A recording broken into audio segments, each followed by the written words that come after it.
charting. So put a US oil. Let's go on the shorter time frame, 30 minutes. So it looks like it's stuck in some consolidation right here. Let me turn on the body. So,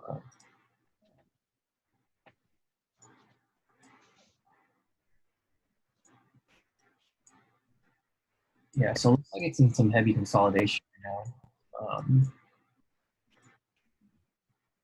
Let me take out the bodies real quick because it's too many lines.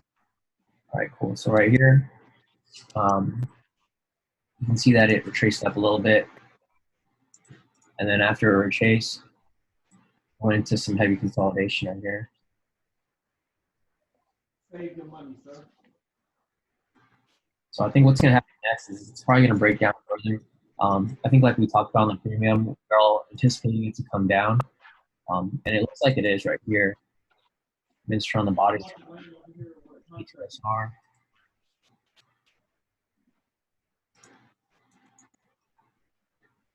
Looks like once it breaks out of the zone right here, this is probably the zone that it's locked in right now. Once it breaks out of the zone downwards, so I think if it closes below it, we're also waiting for a sell signal. The last signal was a buy signal, so as it comes down further, we're going to get a sell signal. And I think once we get a sell signal below this area, and it breaks through this last zone down here, I think it'll shoot down pretty far. So this would be a good area to look out for once it reaches this zone right here. Because once you get into the open right here, where there's no other zones where it'll get stuck at, you can see a nice movement downward. So let's see how many pips. About 36, which is pretty good. Your spread is 7, like it was for me. I was feeling like it would fall. But John said I was feeling like it would fall another day or shoot back up. Yeah, the main problem right now is that it's in a zone. You know, it opens up a lot of opportunity for manipulation because people don't really know which way is it going. It might even shoot up a little further and come back down. But I mean, the main problem is that it's inside this little consolidation zone right here. So once it breaks below, then we can make some confirmation. But if it breaks above, it can actually correct upwards too. Let's go on the higher time frame and we'll see how it looks like. This is the 30-minute. We go on the 1 hour. Let's see. Yeah, on the 1 hour, it's you can see it was trending down from way up here. And then it looks like it didn't even retrace up that much. It looks like it actually just went straight into consolidation right here. So if you look at it from a bigger picture on the 1 hour time frame, let me take off the SRs and the K2 indicators. So if you look at it from a bigger picture, like right here, it looks like it's in consolidation. So what we could expect from this is once it breaks out of this consolidation zone, that's how you can determine which direction it's going to go to. So if it breaks above here, then you know we could expect it to shoot upwards. But if it breaks below, then we can expect it to come farther down. Personally, I don't trade oil, so I don't know how does it. How is it moving right now? But just looking at it from a technical perspective, I think this is where it's going to be stuck at right now. Let's see how far this range is. So this range is about 135 pips. I'm not sure how that translates compared to Forex pips, but that's what it looks like. It looks like it's probably going to bounce within the zone until it breaks out. If we add the K2 indicators, yeah, it looks like it's been trying to push out, but it hasn't. And then we can add the K2SR zones. So it's definitely in an area where there's a lot of zones right here. So you're going to see a lot of volatility of it moving back and forth until it breaks out. So once it breaks out of this zoned area right here, then it'll have some space to shoot upwards, or if it breaks below this zoned area down here, it'll have space to break out this way as well. Let me open up a chat for you guys.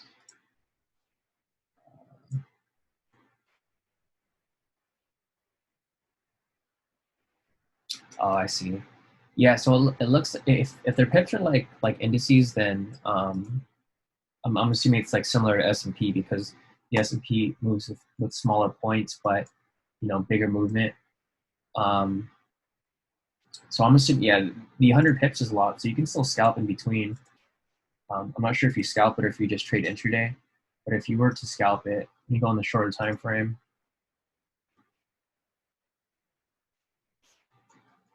Yeah, it's like literally stuck in the zone right here. So if you're trying to scalp this, I'll show you guys how I scalp it on the US 30 a little later, or right after this, unless you guys have another question. But I think once it breaks out of the smaller zone right here, yeah, no, scalping is kind of hard unless you're like really good at it, or if you're really fast. So this is the zone that looks like it's stuck in. Generally, these lines here, if you guys aren't familiar with the K2SR indicator, previously I had it where it would just plot the near support and resistance areas. So let me put up the original. Actually, I don't even know if the original still works anymore. No, the original isn't even there anymore. So let me see if this works.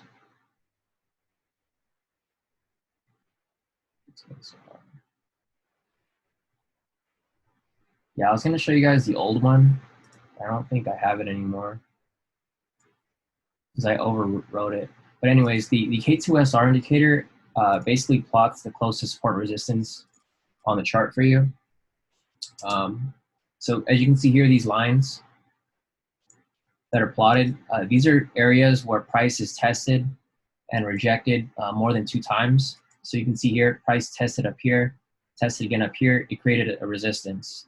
Again, right here, price tested right here, and tested throughout here, created another resistance. Same down here, it tested these lows, so created a support. Same down here, same down here, same down here.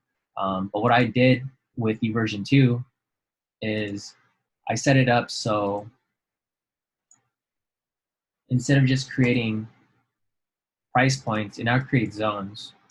So if you wanted to see where price is likely to reject, obviously if you just had the single line, then you would see that price would reject around that area. But now that you're able to see the zones, you can see that price comes through and can test this entire area instead of just testing that top. So you can see down here, we have these zones down here as well. You can see it's a pretty strong zone because price will come down and then it'll reject right off. Came down, rejected, came down, rejected. Strong support zone right here. Same with this area up here. This is a strong resistance zone, so it's going to be hard for price to break this zone right here. And the cool thing about this is that it automatically adjusts as you move through the chart. So let me go on the higher time frame so it's easier to see. So these are the zones that it created.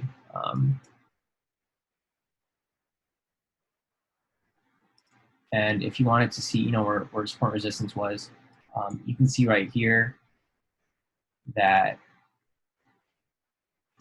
this is where price is rejected from. So the cool thing about this is that when you're trading, you can keep away from these areas. Like you can trade within the open areas, but you probably want to keep away from the areas where there's zones, because price is likely to reject off it unless you're like a reversal trader. So if you're trading reversals, you can see here as price moves, new zones will create and the other zones will delete. So this is probably the best area to trade where, sorry guys, my computer's running really slow. You can see like this area right here, if you caught this breakout from, so if you saw price shoot down below all these zones right here, you could have entered a sell right here. and then you could have rode this all the way down. So if you're trading oil, you could have caught 148 pips right there, and then you could have exited right before it got to the next zone. As you can see here, price came down, it tested this zone right here and rejected right off. Again, right here, it tested this zone, rejected right off, rejected off this zone, rejected off this zone, and they act like as barriers. So you kind of have an edge in the market against everyone else because a lot of people can't see these zones here. So if you don't have my indicator, this is what you see. And you know, if you're drawing your own support and resistance, it's like, okay, you're gonna draw random lines everywhere, but you're not sure if these lines are correct or not, if these are, you know, the actual zones. But the cool thing with my indicator is that it does everything for you because it's all done through, you know, specific calculations. So these zones have actually been tested. They're not something that, you know, that I just thought of on top of my head. This is something that the computer has thought of. And, you know, obviously they're going to be pretty on point with the zones. So you can see here, price is trying to break through these zones. And if it keeps moving forward, there's a rejection right here. And if you tie this with the K2, the actual K2 indicator, these vertical lines right here, what they do is they notify you when momentum's swinging in that direction. So as you can see right here, we got a sell signal, and then price rejected off this zone over here. So you can anticipate it to probably come back down. If price doesn't reject off this zone right here, you can probably see it shooting down further. So you can see right there, it broke the zone. So you could have entered a sell position right here. And then you could have moved your stop loss and profit as it moved down. And then you probably would have gone stopped at a break even. But if you let it run, I mean, there's a ton of manipulation right here. I don't know if Dejan, if you're trading during this time period, when was this, April 9th? So a couple days back, but I mean, this is some crazy movement right here. I don't know what was going on during oil during this time, but you know, this is normal. This is obviously not normal movement. Let me go back to the chat. You know, so the darker lines are strong resistance. Not necessarily. The lines are only darker because they've been ran over twice. So you can see here, sometimes when the zones overlap, they just look darker, but they're not. They're technically not darker. It's just an extra zone that pretty much went over the previous zone where it tested again. So you can probably, let me see if I can go back and see where. So right here, it wasn't as red because it's tested right here. So it's tested right here and it's tested right here. But if you move down further, it might have came up and tested it again. I'm gonna keep looking at this area right here because this is where it was darker. I'm trying to figure out when it got dark there.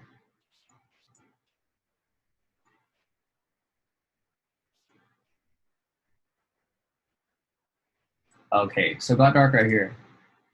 So you can see this area.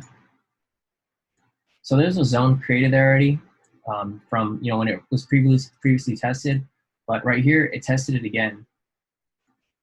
And then it tested it again right after, and that's why it got darker. Because it tested it, you know, more than, I guess, tested it about 6 times. Or if you counted these like little tests right here, it tested it about like maybe 20 times. So this established it as a very strong resistance point. It doesn't necessarily get darker. It just means that that area has been tested more than usual. So Vidat said, K2 strategy, how much? So if you want access to the K2 strategy, you can get access on our website at k2trades.com.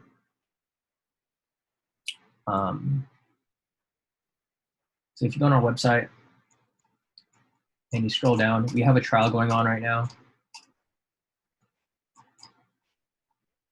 So the first month will be $50, and then after that, the normal rate is $150 a month. But if you don't want to keep using it, then you can always cancel it at whenever. There's no contract, so if you want to use it for the first month, you'll pay $50 and you'll get access to the K2 strategy, the course, the indicators, and basically all of our premium Telegram groups.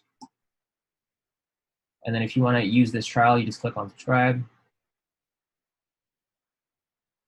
And then it'll take you to checkout. Normally it's $150, but if you do use the trial, it's $50. So you can pretty much try out the strategy and make your money back with like one trade.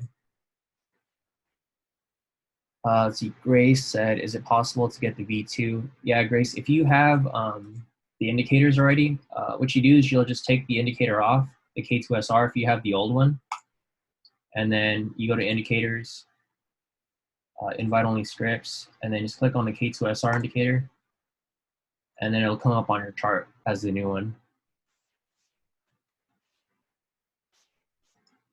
But yeah, I'll show you guys how it works on a pair that I actually use. I don't trade oil, so I don't know how oil moves. But I'll go to US 30 because I know you guys like US 30.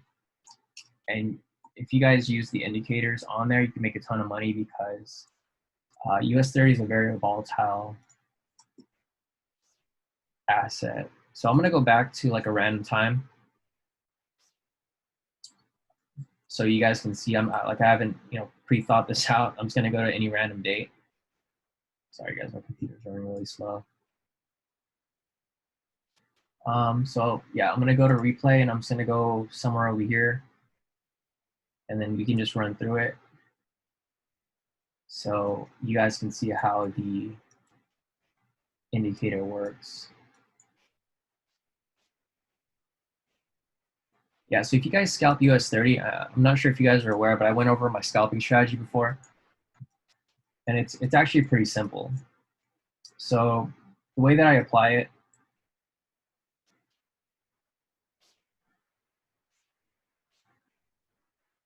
is, so generally, I'll put the yeah, Wayne, the so once you subscribe to the Dijon Q2 symbols.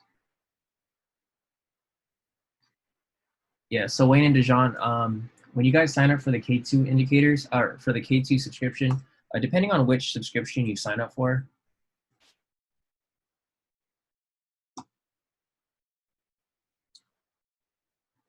I'm going to go to the website.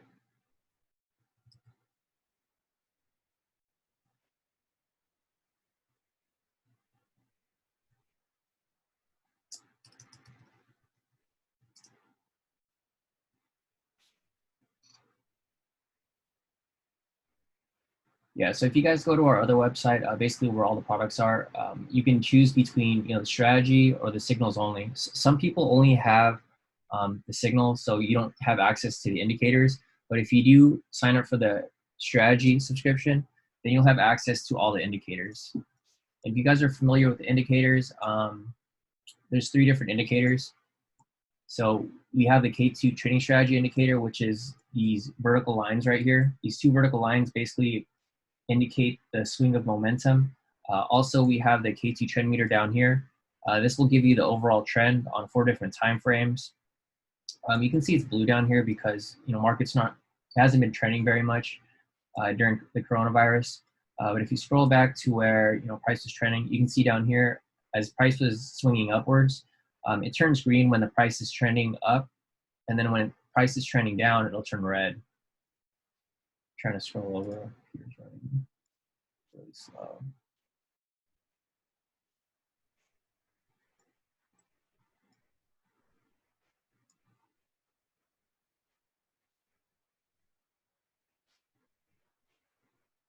Sorry guys, my computer is running really slow today for some reason. But yeah, I'm just gonna go to where I was. So basically, the 3 indicators that we have are the K2 trading strategy indicator, which are these vertical lines that will notify you when momentum swings in that specific direction. Next, we have the K2 trend meter down here. Basically, you can set it to 4 different time frames, and if all these match up, then it'll be either green, like how it is over here, green to indicate that momentum swinging upwards, red if momentum swinging downwards. I'm trying to find where it's red over here.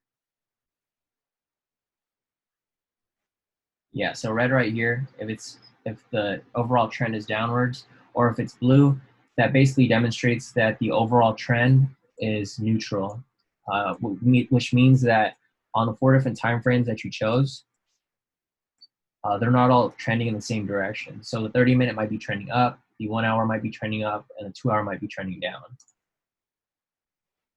And lastly, the indicator I just discussed not too long ago is the K2SR indicator. Basically what the K2SR indicator does is if you have it set to original settings where you turn off show body levels, then it's gonna plot areas where price is rejected. So you can see up here rejected from the top.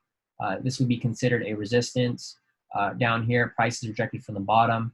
This would be considered a support. But if you turn on show body levels, instead of just plotting the support resistance, now what it does is it plots a zone. So now you can see there's specific zones where price usually rejects from. So as you can see up here, if you had this lined up as price pulled back as it did right here, you could have taken a sell right here because you knew that price was going to shoot down, and then you guys could have caught this big move down here. Same with down here. These support zones right here are going to show you where price is likely to reject in the opposite direction. So as it came down, you could have caught this and bought, and then caught it up, and then did it again down here, and then caught it as it swung back up. And the cool thing about it is that it automatically adjusts as it runs through. So as you can see right here, if you scalp US 30, this comes in very handy because if you tie these in with the other indicators, what you can do is you can catch when price rejects off a certain area and gives you a momentum swing upwards, and then you could have entered a buy right here. So right there, you could have entered a buy. You would have been in profit, I guess about 1,000 pips right here. And then you could have just wrote it up to full profit. So within this scalp right here, you would have made 1,888 pips. And depending on your broker, I know some brokers, yeah, I know. A lot of people don't really trust US 30, but I really like it a lot if you trade it properly. Like if you did what I did here, and you use these two confluences where it rejected off and it gave you a momentum swing upwards, you could have made like nearly $1,000 off this trade in like 3 hours, or more than 1,000. So if you're trading with a certain broker that provides $1 per pip, you could have made 1,888 off this trade, and you literally could have kept doing it. So right here, you could have done the same thing. Right here, you got a buy signal, which is indicating that price is going to be swinging upwards, and then you could have saw this right here, that price rejected off this zone. So this gives you 2 green lights to enter this trade, and on top of that, the trend meter is green. So this is telling you that the overall trend is really strong upwards. So you could have entered that trade right there. You already made about 1,800 off this trade, and then see if it hits again. I mean, you could have exited this like up here somewhere, or you could have let it run because you did see that the overall trend is green. And if you let it run, you would hit TP again right here. So, I mean, I guess this is within an hour because these are only 5-minute candles. Within an hour, you would have made 2,000, about a little over 3,000 with these 2 trades right here. And that's only 2 trades. Let's see, I'm gonna go back to the questions.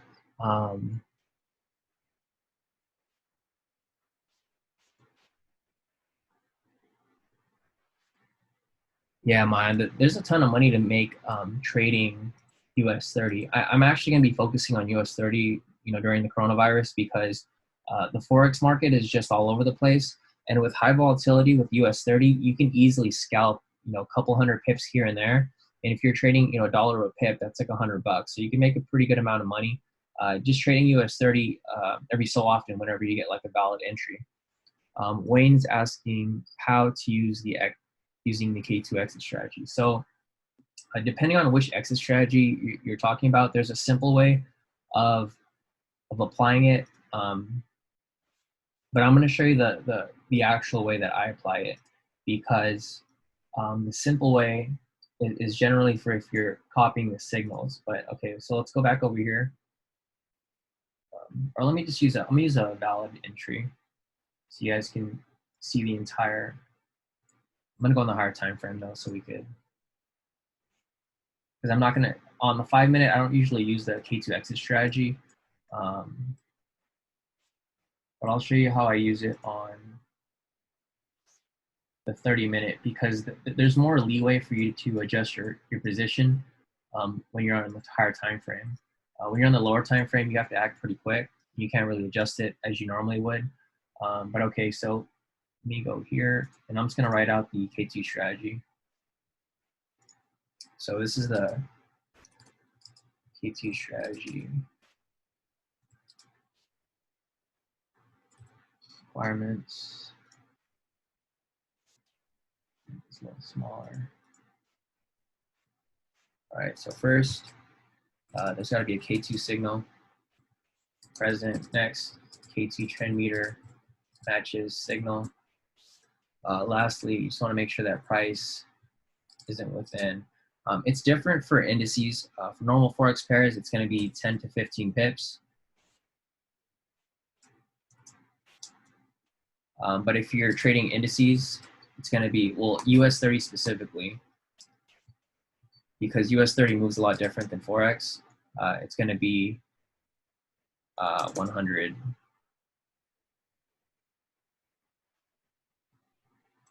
I'll say 200 or 300. K2SR. Yeah, so these are the 3 requirements that you need for the K2 strategy. So first, you want to make sure that there's a K2 signal present. Right here, we have a buy signal, and it's green. Next, you want to make sure that the K2 trend meter matches the signal. So down here, the K2 trend meter is green, and the K2 signal is green. So they both match. Lastly, you just want to make sure that price isn't within, for Forex, it's 10 to 15 pips. But for US 30, it's going to be 200 to 300 pips. And the reason for that is because you don't want price to, shoot in your direction and then reject off a resistance or support in the opposite direction. And the reason we want at least 200 to 300 pips is because with Hugo's way, I think the usual spread for US 30 is going to be around 227 pips. And then for Forex, it's going to range between maybe 3 to 6 pips, depending on which pair you're trading, maybe more for the less volatile pairs. But right here, we have a valid entry. Both of the indicators match. So right here, we're going to enter a buy on the open of the falling candle. So we'll zoom out.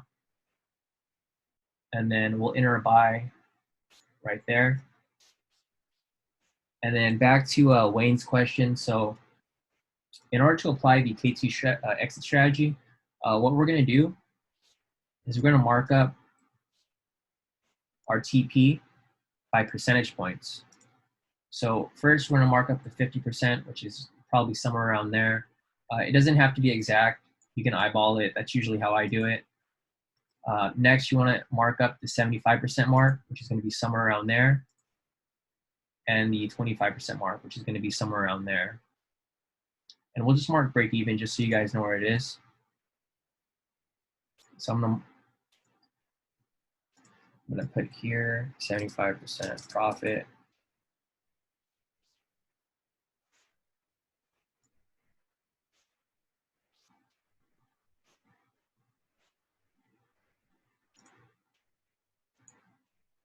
%50 profit.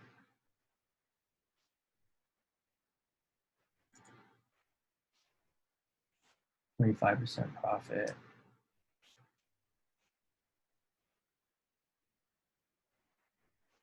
And right here we got break even.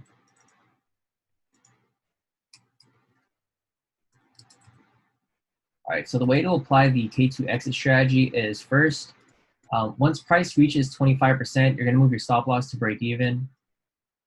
So you'll eliminate your risk completely. That way, if price is to retrace back, you pretty much guaranteed your win right here. And then as price moves to 50%, then you'll move your stop loss to 25%. So if price was to retrace back, you'd lock in 25% of your profit. And lastly, once price reaches 75%, you'll move your stop loss to 50%. So if price was to retrace back, then you'd lock in at least 50%.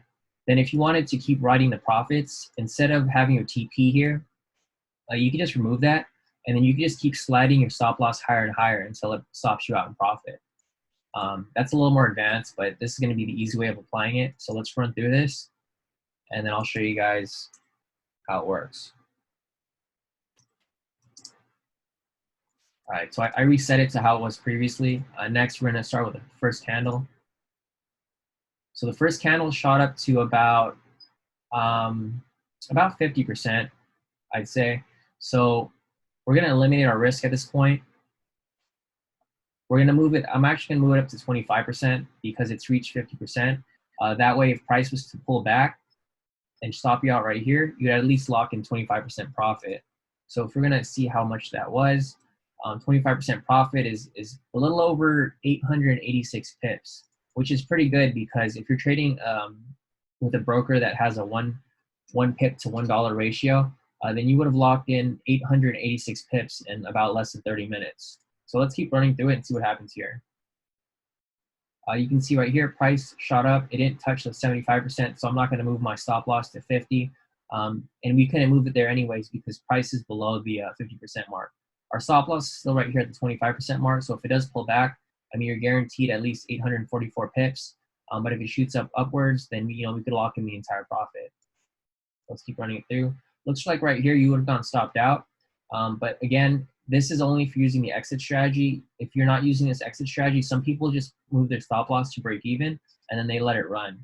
So let's see if it pulls through if we let it run. So there you go. And that's one reason why people don't like to use the exit strategy, especially for assets like the US 30, because it's so volatile that it's bouncing around that, things like this will happen pretty often where you'll get stopped out too early. But if you just trusted the trade and let it run through, you'd have made full profit. So let's see how long this trade took.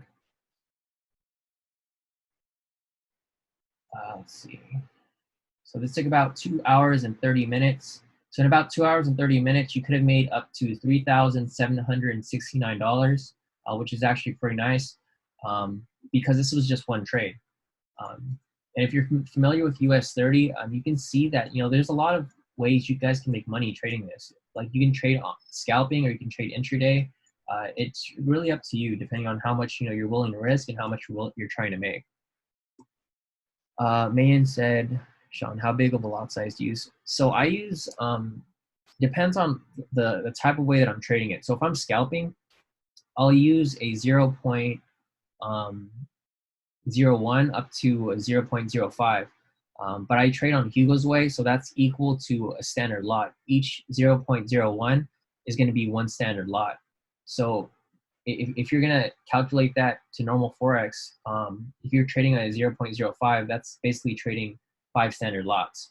But one difference is if you're using a different broker. I know if you're using something like, I'm not sure if it's IC Market or if it's Trade, but I know that's the broker that Wade uses.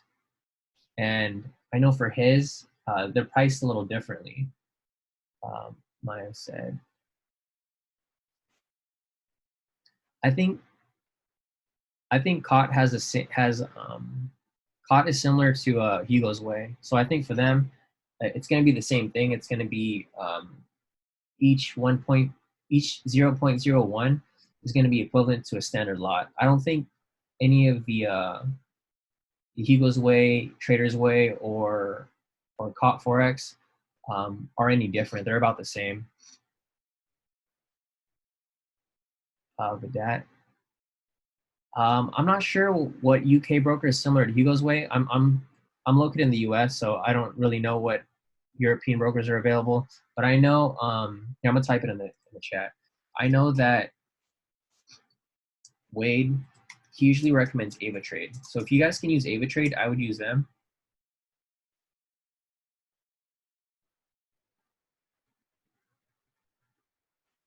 Yeah, you can try out Trade. I mean, Hugo's way works for everybody too. It's an offshore broker, so I mean, indices aren't even, they're not available to US regulated brokers. So if you're going to be trading indices, you're going to have to use an offshore broker anyways. I'm not sure if there's any UK regulated brokers that have indices. I'm sure there are a couple. I'm not sure if IC Markets has it, but I know some people use them too. Forex. Indices and Forex are totally different. So for Forex, I use forex.com. Here, I'll just type it up. I use forex.com and TD Ameritrade for Forex. I use Hugo's Way only for indices. So yeah, it depends on which broker you're using. You can use Hugo's Way for Forex and for indices, but I just don't trust offshore brokers with large sums of money. So like with my Hugo's Way, I only keep about $1,000 in there. Whenever I make profit above it, which is usually on the daily, I just withdraw that. So I leave only 1,000 there because that's what I'm willing to lose. I know around like 11 p.m. usually my time, Hugo's Way starts to have some issues with indices and the market freezes up if you're using them as your broker. So it happened to me a couple weeks ago where I was trading around that time, and they wouldn't let me close my position because the account was delayed and it was frozen. So what happened was it nearly blew my account, and that's why I only keep a small amount in there. Like 1,000 is I'm willing to lose 1,000. That's fine because I make that back with one trade. So I just that's how much I leave in the account at a time. If you go anything over that, it's gonna be really risky because if that issue happens and there's slippage, you could blow your entire account with one trade. And that's why I usually don't recommend offshore brokers. But for indices, that's the only broker that's available to me, and that's why I use them. But I heard AvaTrade's pretty good if you want to use them. So they're worth checking out if you want to. Let's see. I'm gonna go down the chat again. I'm gonna see if I missed anything.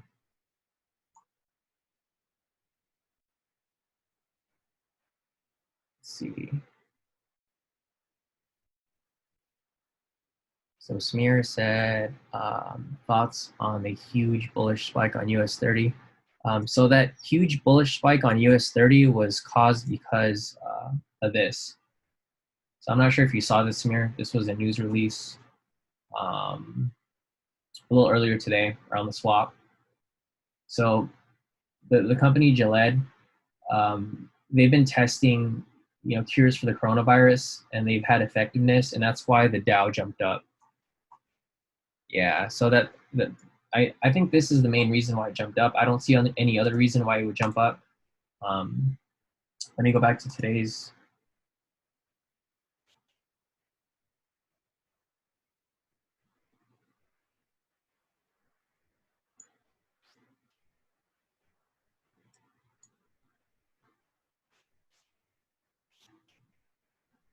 Hold up, guys. Sorry.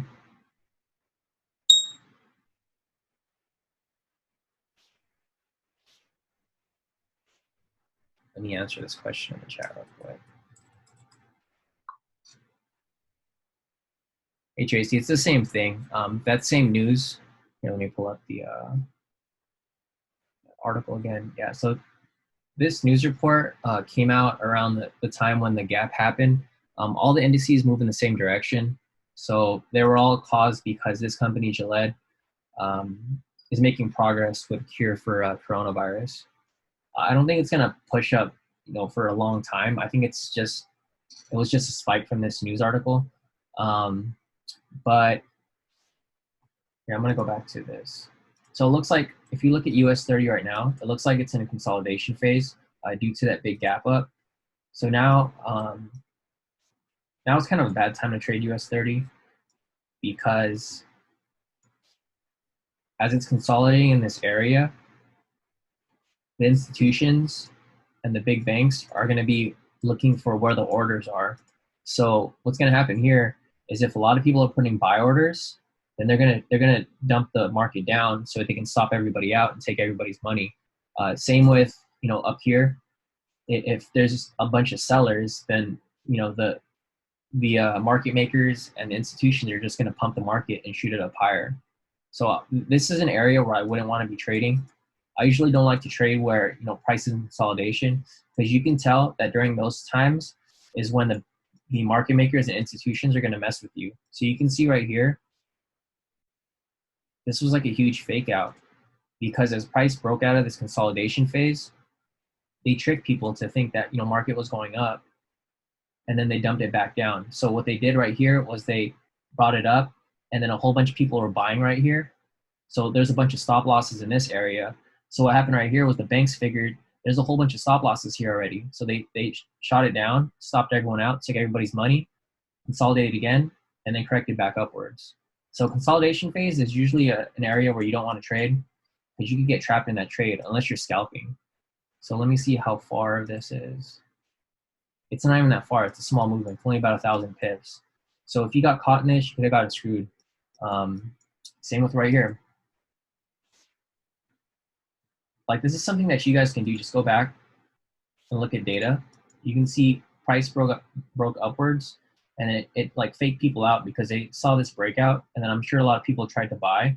So there's a bunch of stop losses in this area. So the institutions just shot it back down, stopped everyone out, pumped it back up, and then corrected it back downwards. Let's see what the overall movement is for this. Yeah, it's kind of all like, it has to do with like trade psychology. Like once you trade for long enough, you're able to see these things that I'm able to see. And that's what I see happening right here because there was a huge gap up. So right here, the market makers and institutions are basically going to mess with you guys. And then once it breaks out, then you can start trading it. But personally, I wouldn't trade it right here. Mayan said, will the size of your account affect how much you make? No. So you're going to need at least 1,000 in your account. You can't trade with anything less than 1,000 because you're not going to be able to have enough margin to survive any pullback. But it doesn't make a difference. The main difference is your lot size. So your profit's going to be the same.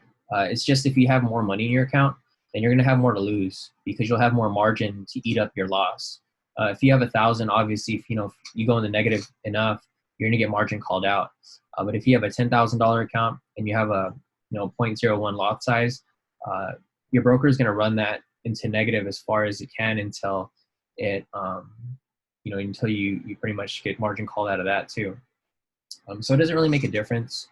The only main difference is that it will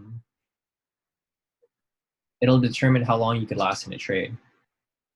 But it's not gonna make a difference as to how much you can make, because if it goes in the positive, you're still gonna make the same amount, no matter how large your account is, because your profit's gonna be based off the lot size.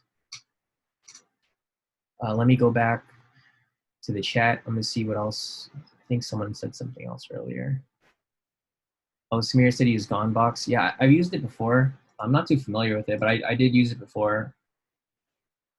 I think you mentioned it before actually. So Samir mentioned the Gonbox or Ganbox. So if you go over here, it does make it a lot easier for you to plot your percentage points, because if you're using the GAN or Gonbox, it's this tool right here. You can just map it from your TP from entry, and then it'll give you the percentage points right there, which it's pretty on point. I mean, I just eyeballed it, but you can see here, 50%, 75%, and then 25%. So if you want the exact parameters, you can use the Ganbox. If not, I just eyeball it. I just don't think it's not super important where you guys place your percentage points. But I know some people like to be very on point, which it makes sense. But yeah, it's pretty simple. Let me see. Yeah, definitely. I agree, Samir. That's definitely a good thing to use if you guys want to see exactly where to put your percentage points. Mayan said, "What's the best time to scalp or trade US 30?" Generally, I trade it all day, but obviously the best time to trade it would probably be during London or New York, because that's when it's most volatile. Right now we're in Asia session, so we're not going to see very much movement. Let me go back to the current price right now. So price is in consolidation, and the worst part about trading it right now is that we're in Asia session. So so you're not going to see very much movement. So it's kind of pointless. I mean, it's not pointless to trade right now, but if you were to trade it right now, I would trade it on the lower time frame so you can scalp it. So you can see right here, if you're using the K2 strategy that I explained for my scalping, this would be a valid entry right here, because here, let me just go over the strategy so you guys can see what I'm talking about. I don't think there's a trend. Actually, there's a buy trend. But this is just scalping, so you're not really looking at a trend. Generally, I wouldn't take a sell because the trend is an overall uptrend right now. But I'll just show you guys what I look for. So scalping, US 30, COVID-19, scalping strategy.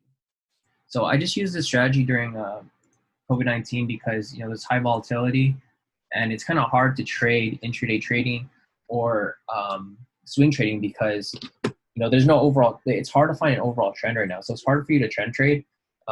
So I think it's a lot better to just scalp right now, so you guys can get in and out of trades. You don't get caught in any reversals. So first, similar to the K2 strategy, you need a K2 signal present. Change the color so it's easier to see. Next, or actually, so the first requirement is going to be a little different. Just one little different. So you want to identify swing high for sells, swing low for buys. Next, you want a K2 signal present for confirmation. And lastly, I'm trying to think. I forgot what it was. Oh, the last one, you just want to eliminate risk when possible. So what I mean by that is I want you guys to move your stop loss to break even or in profit, whenever you can.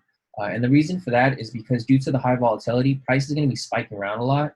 So you can get caught in a lot of reversals, and then you could have had a ton of profit, and just because you didn't move your stop loss and profit or to break even, you'd be deep in the negative and probably stopped out at that point. So right here, you want to identify the swing high or the swing low. So we have a sell signal right here, so we're going to be taking a sell. So you're going to want to identify the swing high. So I'm going to use the rectangle box right here just to show you guys where the swing high is. So that's the swing high. The way you can determine that is just by looking at the chart. So you can see here, price swung up, created a high. This is a swing high, came down, created a low right here, came up, high, low, came up again, high. So we have the high right here. That's for step one. Next, you just want to make sure that there's a K2 signal present. Right here, we have a sell signal. So this is indicating a momentum swing downwards. And lastly, you just want to remember to eliminate risk as soon as possible. So we're going to enter on the open of the falling candle right here. You're going to enter a sell position since all requirements are met. You kind of want to put your stop loss a little bit above the swing. So we're going to put it around there to about 1,157 pips, maybe a little higher. But that won't really matter too much. I know it looks like it's a little far, but the thing is, as price moves into profit, you're going to want to eliminate that as soon as possible. So let's move to the next candle. Right here, it's moved down in profit. So let's see how much profit that is. It's about 200, or it's a little more. It's about 300 pips in profit. So at this point, you're going to want to move your stop loss to break even or slightly in profit. So if price was to retrace backwards or reverse, you get stopped out in profit and it's a win-win for you. So let's keep moving forward. There, it moved down again. So the difference with the exit strategy for this scalping movement, what I do here,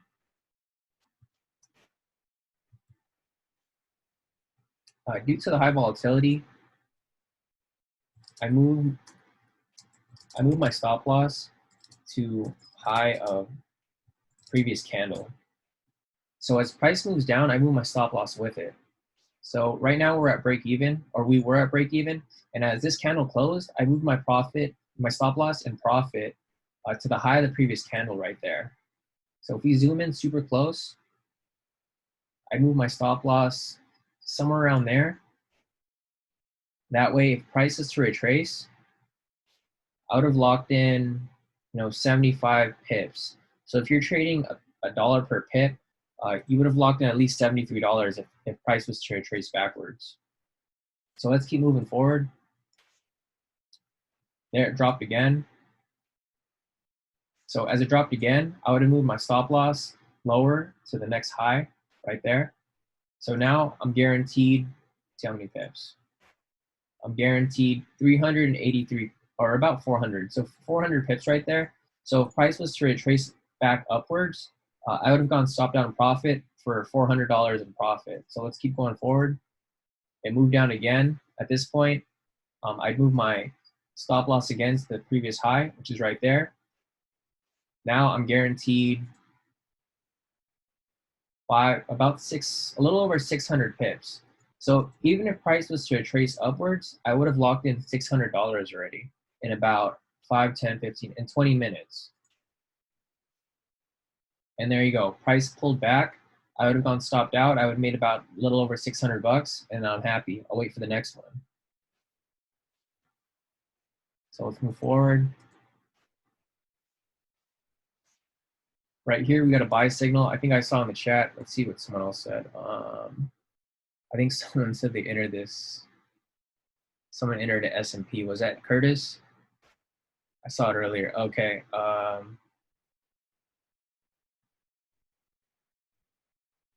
Dejan. So Dejan, he said a buy stop for S&P. S&P moves the same as US 30. So I'm assuming he probably entered this trade right here. Dejan said S&P and big greens. Yeah, I bet.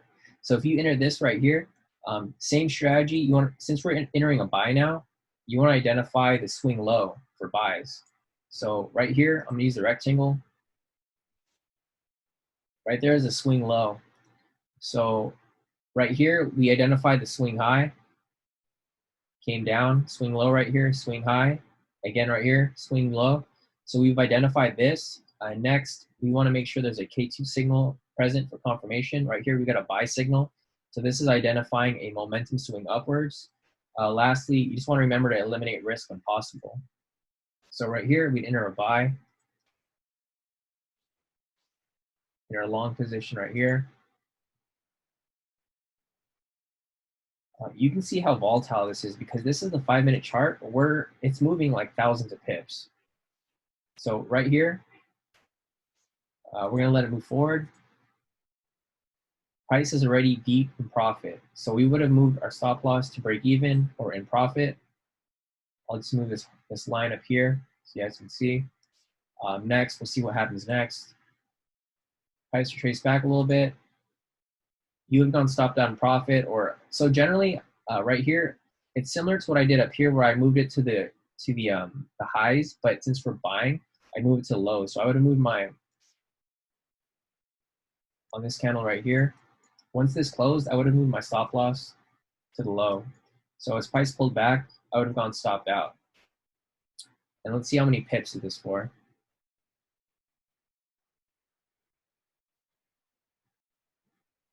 It's for a little over 100 pips, 132. So in about 10 minutes, you would have made 132 bucks if you were trading dollar per pip.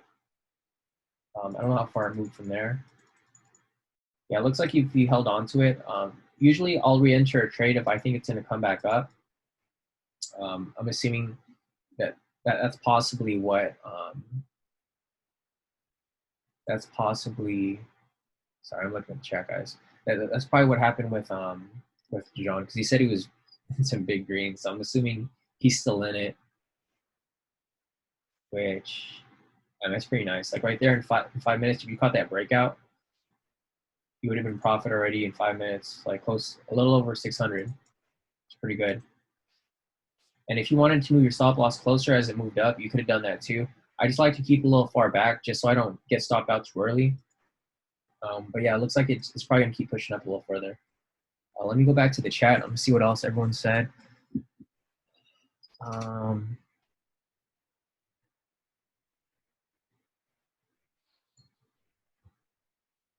Yeah, so Wayne was asking if there's any recorded videos how to use K2. Yeah, you can look on our YouTube. Just go to youtube.com and then search K2 Trades. And then you can see our channel where we have pretty much all of our videos on there. except for the, I mean, you know, the specific videos that are only for the course, they're not going to be uploaded there. But you'll see a lot of videos there where I apply and teach the K2 strategy. Let me keep going down. Mayan said, how did you calculate your take profit and stop loss? Is it the same for every US 30? Yeah, so generally, what I do is I'll use this short positioning tool.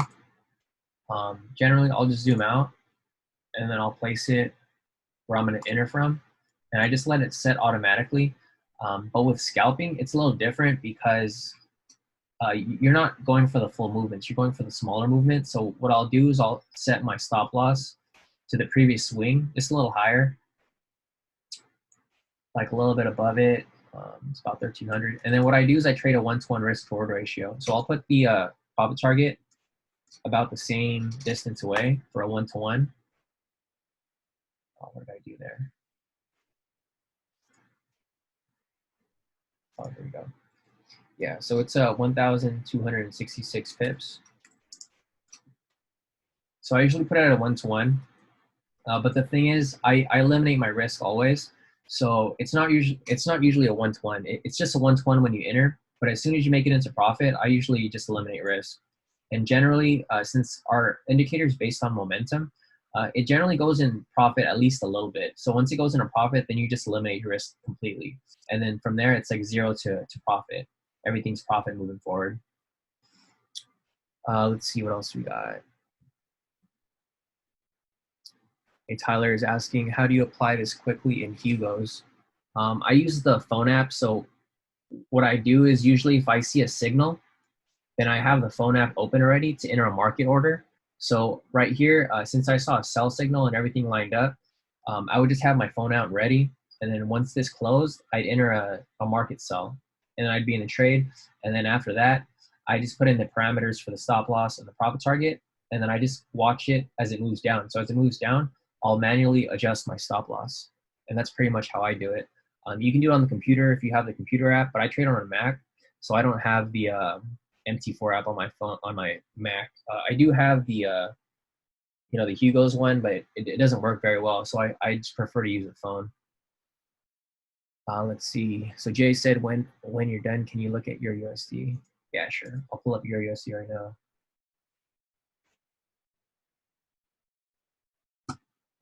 Man, my computer is running so slow.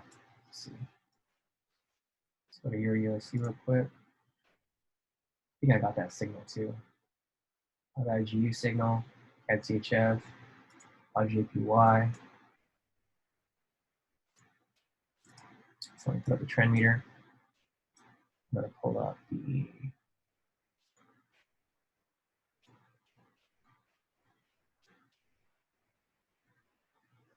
so let's see, pullback entry, 30-minute.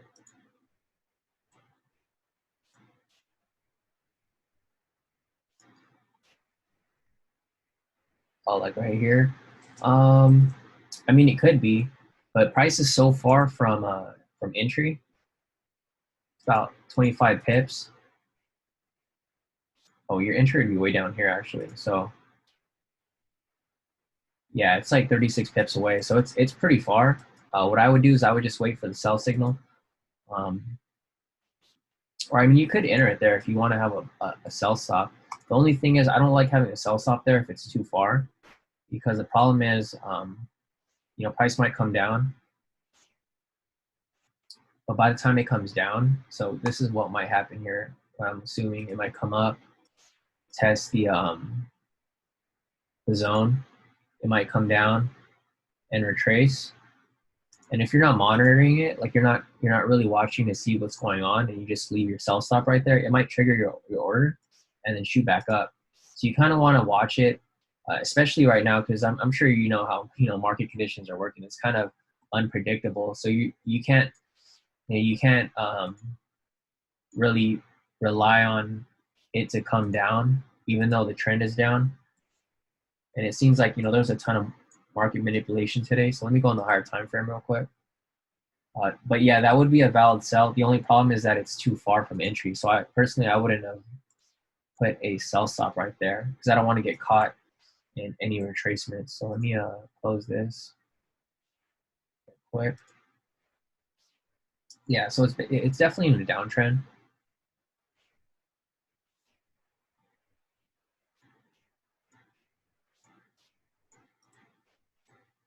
Let's see where the zones are. So right here, it rejected off this zone, came up, rejected off this zone, and you got a buy signal. So what might happen here is it's going to retrace up a little farther because it does have the momentum. It's probably going to retrace up to this zone here and then come back down. But who knows? It might keep going up further, and if it goes up further, it might just come up in reverse. It's just really hard to tell right now with the current market conditions, especially with the gap up earlier. So the problem with that gap up earlier is that's going to affect all markets. So once the institutions and the banks are done playing around with those other pairs that had that huge breakout, I think this was even part of it too. Yeah, so this happened during the breakout as well. So this is actually part of that market manipulation earlier. So I'd probably hang out until you get a sell signal. I wouldn't take any pullbacks right now because price isn't moving how it's supposed to be moving right now. It might be a little too risky. But I think if you do get a sell signal, you should be good. Because like I said, if price comes up, test this zone right here. Just gonna line it up. Yeah, price comes up, test the zone right here. As it comes down, or as it evens out. So let me see if I have an example here for you. So similar to this situation right here, you can see this movement upwards. Like it moved up right here. That's similar to what's happening right here. It's going to move up, and it's going to level out, and it's going to come crashing down. So I think that's probably what's going to happen here. Because I mean, as you know, just looking at charts, a lot of patterns repeat each other, especially when it's pretty close to each other. So I definitely see this coming down at some point. So if you do want to put a sell stop right there, I mean, you're more than welcome, but I would monitor it. So you could put a sell stop here, but I would put an alert somewhere around this area. Like just set up an alert. If you're using TradingView, you just right click, hit add alert, and then I would just title it something like your USD crossing, or check EU dropping, just so like you'll know, so you're not just leaving it there. So yeah, you could just click something like check EU, and then put dropping, and then you could catch it as it drops back down.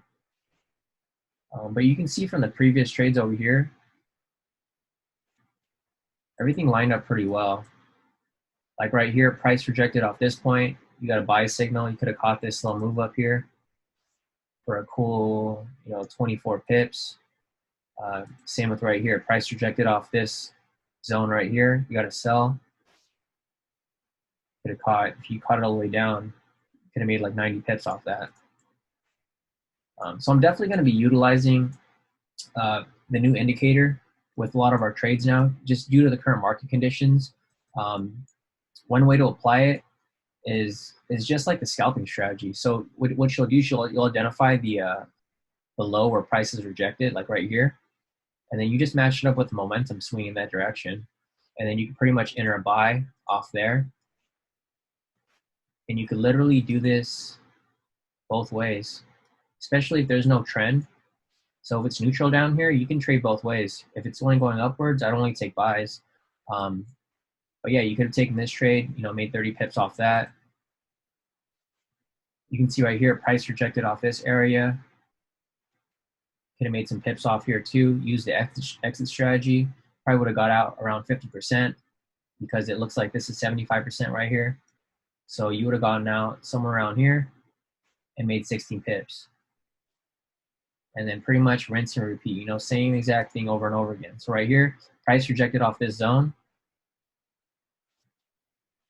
You've got this momentum candle right here telling you that, price is going to be shooting upwards. You could enter that right there, lock in another 30 pips. So within this little time period right here, you could have made, close to 100 pips. And if you're trading a standard lot, you know, 100 times $10 per pip, it's $1,000 in a few. Let's see how long is this. I don't think it was that long. About 13 hours. So like in a day, you would have made a little over 1,000 just trading Euro USD. And like if you trade this with, you know, all the other pairs, like if you look at my watch list right here, I got a ton of pairs. Let's see if this opens. Yeah, so right here, I've probably got, you know, a little over 22 FX pairs, and I got some cryptos on there. And you can use this for pretty much any pair. So if you go to anything else, like we're looking at EU right now, if you want to look at GA, you can do the same thing there. You can see right here, price rejected off this zone. You got a buy signal. You could have entered a buy right there. Made 77 pips. And then you pretty much just keep doing it. See right here, price rejected off the zone. You got to sell. I wouldn't have taken this right here because price broke through the zone. It didn't get caught within the zone. Right here, the price is within the zone. So this would be a valid sell. This wouldn't be valid because these are in the zone, but it's broken out the zone 3 times. So I wouldn't have taken that one. And yeah, it pretty much works for, I mean, pretty much any pair. If you want to trade indices, you want to trade, you know, Euro odd, same exact thing here. Right here, you got a buy signal, price rejected off the zoned area. You could have entered a buy right here. And that's about 70 pips. So I just released this indicator today. This is why I haven't been calling trades with this strategy. I'm going to make a new video for this strategy because it works very well with the current market conditions due to the high volatility.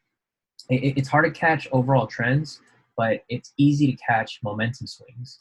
So you can see right here, like there's a lot of areas here where you could have entered trades very easily.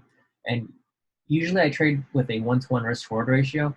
But, you know, like I said, if you're using the exit strategy, price goes into profit at least a little bit where you can at least eliminate your risk, you know, whenever it's possible. And in that situation, you know, that's going to be really crucial here. Like right here, you could have taken a sell. And, you know, as price reached 25% right here, you would have just eliminated your risk. And as it kept moving down, right here, moved down to 50%, you moved your profit to 25, 75, move your profit to 50. And if you got half of this right here, could have locked in 40 pips, easy. And like the key is not to lose. I mean, a lot of people are looking for, you know, big profits or big wins, but the real key to being a successful trader is to eliminate your risk. If you don't lose any of these trades, then you're going to be in profit regardless. But a lot of people, you know, don't take their money off the table. Like right here, I mean, this would clearly be a win, but I'm trying to look for a bad trade. So right here, this would be considered a bad trade. Well, not a bad trade, but right here we had the rejection. You could have caught that momentum swing downwards. See, the problem is a lot of people get greedy. And the thing is, if you're using my exit strategy, you would have gotten out in profit right here. So as price moved down right here at 25%, you would have eliminated your risk. And you just keep moving your stop loss down. But the problem is a lot of people get greedy and they don't want to eliminate the risk or move their stop loss to break even. And look right here. If you just held on to this, it would have reversed, and you would have lost a lot of profit that you could have made.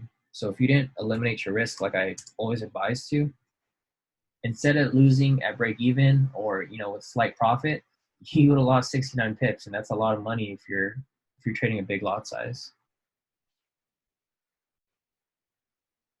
All right, guys, I'm done ranting. Let me go through the chat again. Sorry, I was going off for a little bit. Let's see. Wayne, can you help me find TV for SPX? Yeah, sure. So let me go to S&P. Hey, Wayne, are you in a? I'm assuming you're in a buy, right?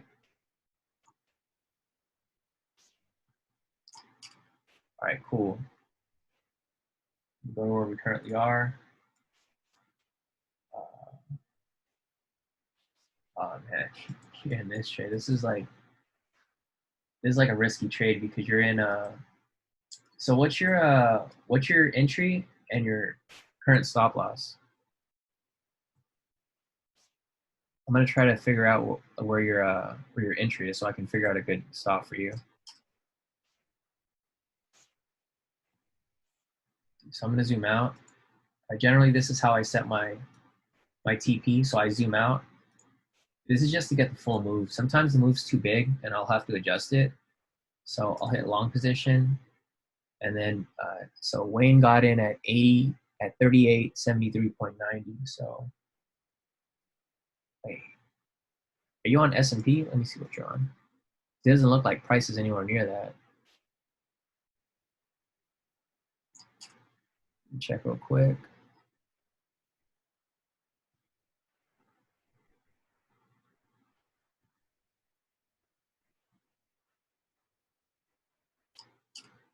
SPX. Is SPX something else? I'm pretty sure it's this, right? Because you're in at 3,000. You're like in way up there. Price is currently at 29.14, or no, it's at 28.85. But your entry, I don't know if is that your entry, 38. Oh, okay, yeah, I was a number off. I figured. Cool. So let's put that in real quick. So 28.73.90. Oh, you got a good entry. Cool. Yeah. So where I would put my stop loss, I mean, so you should be in profit pretty deep right now. So let me is that Gambox that Samir mentioned?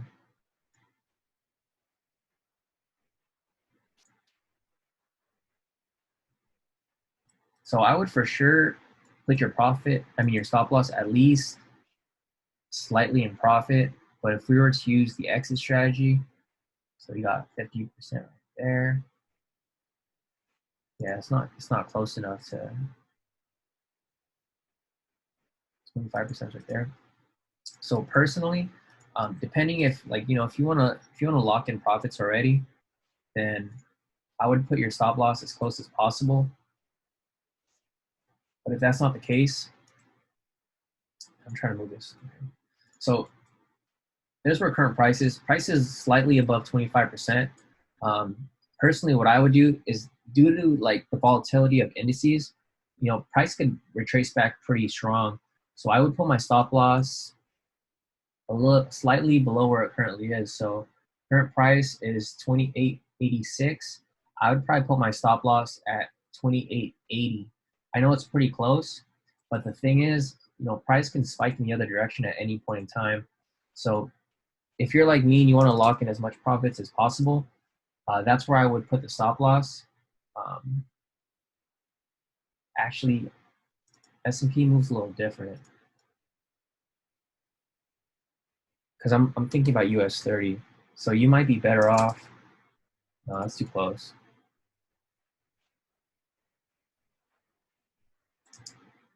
I think this would be a good place to put your stop loss at 2882.0. Just because you'll have a good cushion right there for it to still push upwards, and you're not too close to the bottom where if you get, if it reverses, you're not going to lose that much profit. I think that'd be a good area to put your stop loss. So I put your stop loss at 2882. And the thing is, even if it retraces back, you can always re-enter later. You can always, so if you get stopped out right there and price comes, so say if you get stopped out right here, price comes down, you can just put a buy stop right there. So as it swings back up, you'll get back into the trade. But this would be a good spot for you to put it. Unless if you want to, if you want to keep it really far back and give you some cushion, then you can also put it just slightly above profit, just to cover your spread and commission, depending on your broker. So your entry was at 2873.9. So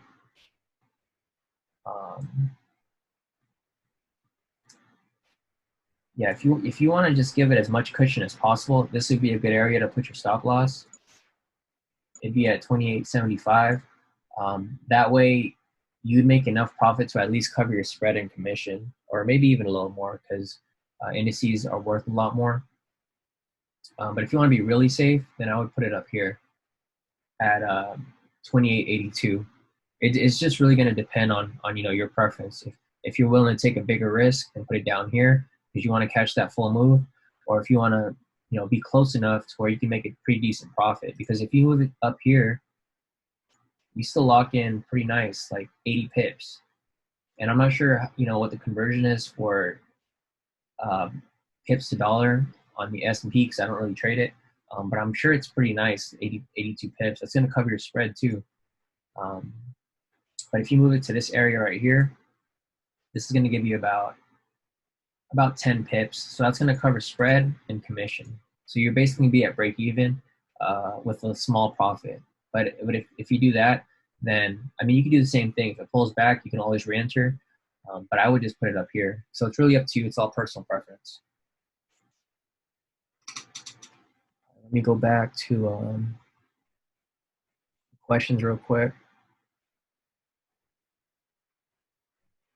Hey, Kyle. No, we haven't sent out any signals yet. I don't think there's anything that really came up. Let me check. We just got some signals right here. Let's see. We got USD CHF. So I'm looking for a couple different entries now. I'm not using the K2 strategy only, just due to the current market conditions. As you can see, market isn't really trending very much. And even when it is, it reverses pretty quickly. So right here, we had a valid sell entry, but I wouldn't have entered this because it was in a support zone right here. And as you can see, price leveled out right here and shot on upwards. So that wouldn't have been a good trade. Looks like this one would have been a good entry if you entered a K2 sell right here. Same right here if you were to eliminate your risk, but we wouldn't have taken this because there was this heavy news event 5:30 this morning, or not this morning, but on that day. So there's nothing for UC right now. Like I was talking about earlier, the other strategy that I'm using now is similar to the scalping strategy that I use. So what I'm doing is I'm identifying where price rejects. So right here, it rejected off this support zone down here. And then since it rejected right here, we're anticipating price to go upwards. So since we're anticipating price to go upwards, since we get a buy signal from the K2 indicator, this is indicating that momentum is going to swing upwards. So in this situation, I would have taken a buy right here. I know I didn't call this earlier because I just finished this indicator this morning. So right here, let me get the full move. So I'll zoom out, use the long tool. I would have entered this one right here for about 24 pips. Also, I probably wouldn't have taken it right away because it was in a zone. So the way that, you have to be a little more advanced to know how this works. But these zones here, they're not only support resistance, these are also areas of volatility, because the thing is, the institutions and big banks, they know where support resistance is, and they know that a lot of people have stop orders and limit orders in this area. So the problem with that is that there's going to be a lot of manipulation around this area. So if I saw this right here and it was in a support or a previous support zone, the way I know it's a previous support zone is because it's green. If it's red, this was a previous resistance zone. So the thing is, there's a lot of institutions and big banks that are watching this area right here, and they're going to manipulate price. They're going to try to trick you to either buy or sell because they know a lot of people have orders in this area. So what I would have done is, I know that price is going to be shooting upwards, and then I have this confirmation down here showing that price rejected off this support, so it's probably going to keep shooting up. So I wouldn't have entered right at the open of the falling candle, but I would have waited a few candles for price to break this zone right here to give confirmation that price is going to continue upwards. So I wouldn't have entered right there, but let's move it forward. So you can see right here, price rejected off this zone. And then this is like a critical area for institutions and big banks to figure out which direction are they going to push price. So right here, price broke this zone. And now, since it looks like a perfect bullish movement, I'm anticipating it to shoot up like farther. So in this situation, I would have entered a buy position. I've only would have missed out on a couple pips, so that's fine. So from right here, I've only missed out on about 5 pips, which is not a big deal because I'm still going to catch the entire move. So right here, price traced back a little bit, trace back a little further. See, you can see this right here. You can see that these are big banks and institutions tricking you right here, because But what happened here is a lot of people are expecting what I said earlier, that I'm thinking that price is going to shoot upwards. The only problem is that other people don't have these indicators. So they don't have this momentum indicator. They don't know that price is going to be shooting upwards. Um, Also, other people don't have the K2SR indicator, so they don't know where these zones are. You know, a lot of people draw support resistance in the wrong areas. Like, if you just look at a normal chart, there's no way that you could tell that that was a zone there.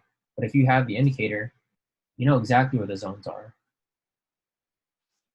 See, there's no way you could have drawn those zones there. Like, how would you know that those are support resistance zones? Just by looking at the chart. So this is what gives you an edge in the market. So this is how you can take advantage of, you know, what you can see, what other people can't see. So right here, we have the indicators. Like I said, we have this confirmation down here indicating that, you know, price is going to be shooting upwards. And then we have the buy signal right here. So if you enter this trade, you would have made it straight to the profit right there. And the thing is, you have a tool that a lot of other people don't have. See, there's no way you could have spotted that without those tools. Easy win right there. Same with up here. So price rejected off this area. You could have entered a sell right here.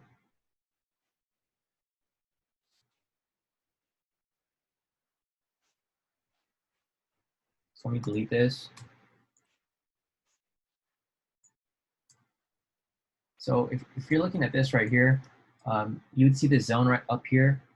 The thing is, if you didn't have this indicator, there's no way that you could tell that there's a zone up there. Let me close the other indicator too. Like, you're seeing what a lot of other people can't see up here. Like, there's a zone up here, but you can't tell just by looking at it. But if you have the indicator, there's a zone up there. So it's showing a rejection up there, a strong rejection. So, you know, the first confirmation is that, you know, price rejected off this area. Next, you have the K2 indicator that is right here telling you that momentum is swinging downwards. So like I said earlier, let me go back. So like I said earlier, this is what you would have seen. Let's see how far is it from this zone right here. About 5 pips. So you'd probably wait for it to break that zone. It broke it right there. It's showing a strong momentum swing downwards. So you'd have entered right there. You would have missed out on about, well, like 8 pips. So you would have wrote it down. And then as price is moving down, you would have eliminated your risk right here. It's either at break even or actually it's 25%, 50%. It's probably at if looking at this from a bird's eye view, it's probably like at 50%. So you move your stop loss to 25% right here. So if price was to pull back, you guaranteed some profits right there. So let's see what happens next. It went down further. So as it went down further, you probably would have moved your stop loss to 50% down here. So you would have guaranteed yourself, you know, 11 to 12 pips right there. Keep running it further. And then, I mean, if you moved your stop loss right here, you probably would have gone stopped out 50% profit. But if you just move your stop loss to 25 and you never really moved it because, you know, price never closed below that area, you could have got full profit right here. So you would have locked in 27.8 pips. And you can pretty much run this on any pair, any asset. It works on anything. All right, let me go back to the, let me go back to the other alerts. Let me see if there's any valid trades for us to enter. Let's see, UJ. This is actually a valid entry right here. I would enter this. I'm not sure. Let's see, is Aaron still here? Hey, Aaron, you hear me? Hey, I'm Sean. Oh, man, I didn't know you're muted this whole time. Bro, you didn't check your message? No, I didn't. Shaking my head. Man. All right, cool. So right here, there's a rejection off this resistance point right here. We have the K2 sell signal right here, meaning that, you know, momentum is going to be downwards. So I'm going to enter a sell right here. What do you think? Aaron, you think it's going to keep down? I think it will, but I'm not sure. Yeah, I think it will because followed by that double top, I think it should drop hard. It's a strong double top. Yeah, I like that. If you guys It's had, real nice. yeah, and then it broke through all these zones right here. So Exactly. since it broke through really hard like that, this is indicating that the institutions and the big banks are trying to push this down. So since it broke down right here, you'd have perfect interest to sell on UJ, and you can ride this down for a cool 23 pips. And then as price reaches 25% down here, pretty close, it's getting there. You can just eliminate your risk, break even, and then guarantee profits moving forward. But this looks like a really nice entry. You can see right here the same thing happened. So in this situation right here, you catch this rejection, and then I wouldn't have entered here because it's entering a zone. But as it broke this zone, I would have entered right here and took some profit, like 23 pips, straight to profit. I mean, you could have wrote it down even further, but me being safe, I would have exited. Looks like that's right here too. I don't know if we're gonna call it. We're probably not gonna call it. It's kind of hard for me to make calls while I'm teaching you guys because I can't really focus on on watching the trade. And if I'm gonna be taking it live, I definitely want to be watching it. But we're gonna try to hold some live trading rooms where I'm taking the trades live during New York session. It's just kind of hard right now during Asia, so price is just moving really slow. But if you were to take this trade, I could see it moving down to test this support area right here. It might break right through like it did right here. But it looks good so far. So if you guys want to take a trade, this trade is available for you guys.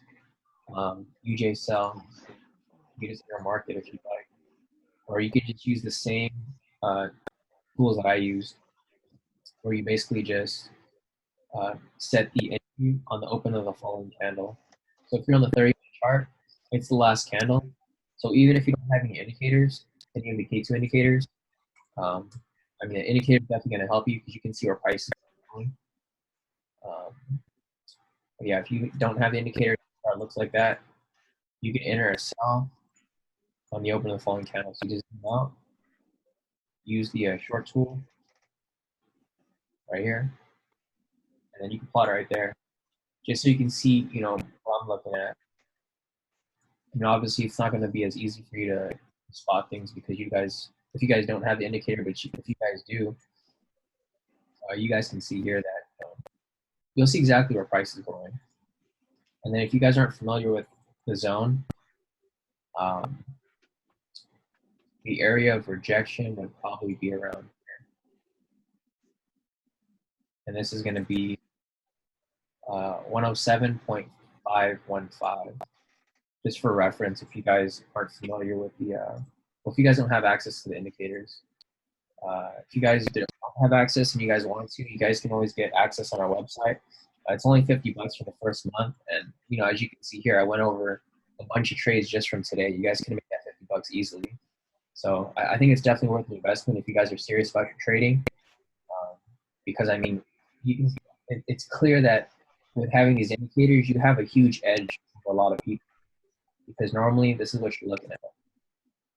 And what you're going to be stuck with is you're going to be drawing your own support resistance lines.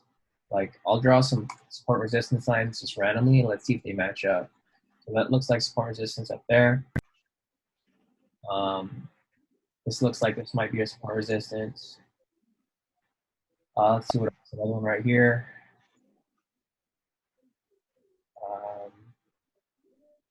Plot another one over. See, it's kind of hard. If you're plotting your own support resistance, it's hard for you to find where's the real support resistance, because you don't know where price is testing, multiple times, maybe right there. So let's turn on the indicator. I mean, I was kind of close, but not very close. Like, this isn't even a resistance, but I thought it was because it tested these. I mean, I guess it kind of tested, but it didn't really. The thing with the indicator is that it goes back as much data as you want. So you can set it to 100 bars. So I'm on the 30-minute chart. I'm going back 130-minute candles. I want to go farther, 200 candles, 300 candles. I mean, you can go as far as you want, 500 candles.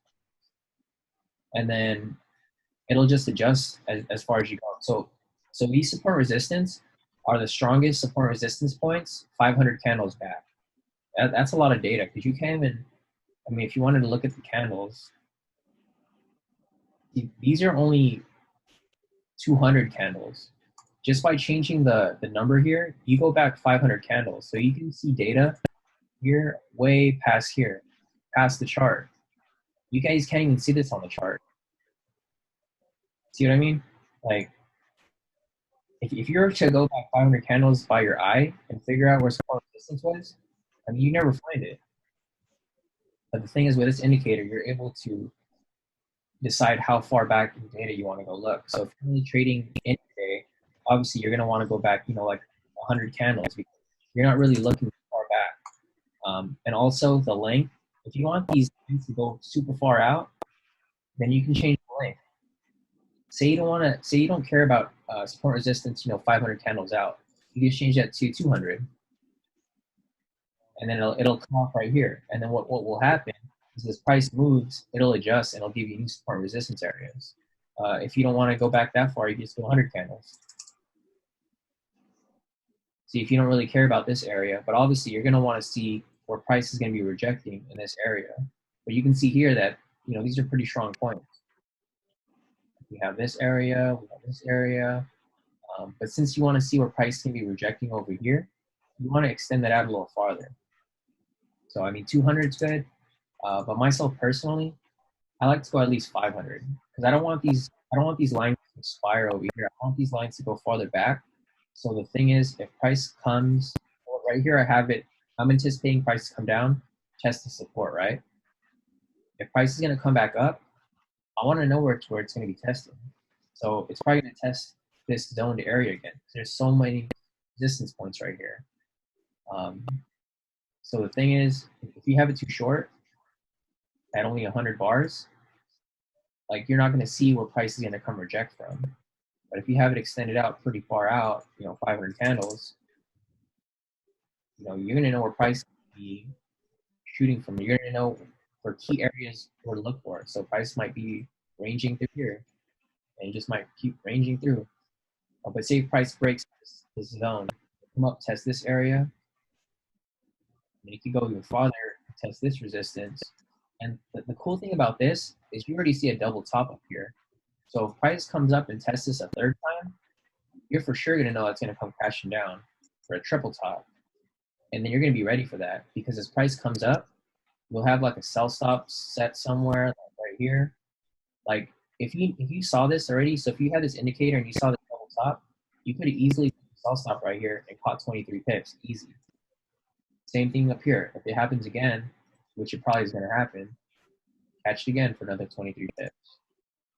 Or you can catch the rejection right here for a buy. I mean, there's a lot of ways to apply these indicators. I mean, if you know how to trade or you know the basics of trading, I mean, you guys can make a ton of money. This is without the K2 SR, I mean, without the K2 indicator. If you have the K2 indicator, it's game over. Look at that. You know exactly the direction of price. Right here, we have a sell signal, so you know price is going to be coming down. If you get a buy signal, you know price is going to be going up. A ton of money to be made using these indicators. Like a lot of people don't like using indicators, but most of the people that don't like indicators are because they don't have this indicator. They've been using like old indicators that don't work. I created these indicators myself, so I know they work, and I pulled the code, and I developed them around indicators that I like. So I pretty much pulled all the best parts from the indicators that I like, and I put them into like these super indicators. Because I'm sure you haven't seen a support resistance indicator like mine. Like you've probably seen them where there's just one or two lines, and they only go back so far in data. But for mine, I have it customizable where you can put as much data as you want and as far back as you want. And that's going to help you in the long run. You guys can see exactly, where price will be rejecting from. So let me go back to the chat. Looks like I missed a lot of stuff. Sorry, guys. One more to look at. Aaron, do you see any signals available or no? Yeah. I didn't see anything, bro. Yeah, so AJ, this is all neutral right now. But it looks like it's in a zone area. There's a lot of zones right here, so I'm probably not even going to look at this. But you can expect a lot of manipulation to happen. The only time I would take a trade is once it breaks out of these zones. So the price was to break down here.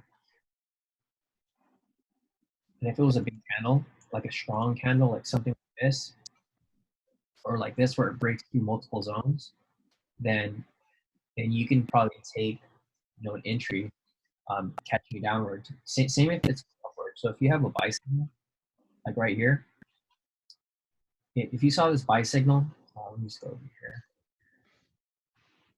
So say you saw this buy signal, and then you saw the confirmation down here where price rejected off this zone. This gives you an indication that price is going to be swinging upwards because it's tested it twice, 4 times right here. Actually 3 times. So it's a triple bottom right here. Since you guys have this indicator, or if you do, you would have caught this triple bottom, and then you would have seen this strong buy candle right here. And then as price broke through these 3 zones right here, you know for sure it's going to shoot up. So as it broke, you could have entered a buy position right here, and then caught that right up for 30 pips. I mean, there's a lot of ways to apply the strategy. Also right here, we have another zone where it rejected off.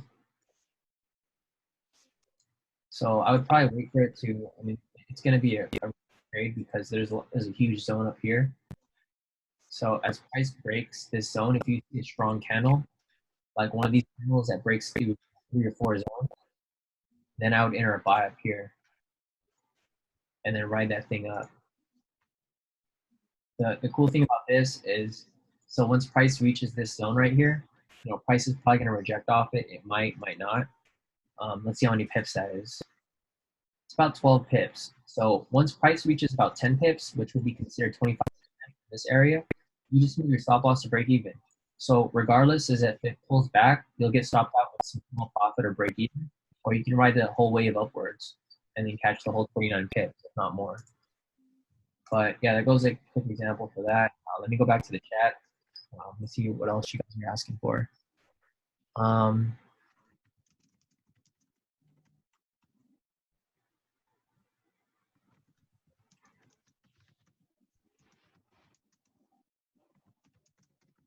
Mean asked if I use twin meter while scalping.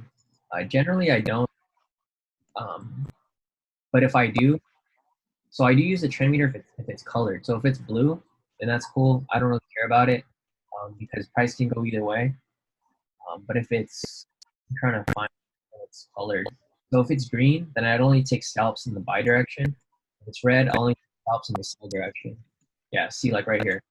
So in this situation, I only take buys. Or technically, let me see. I'm going to go back to the replay.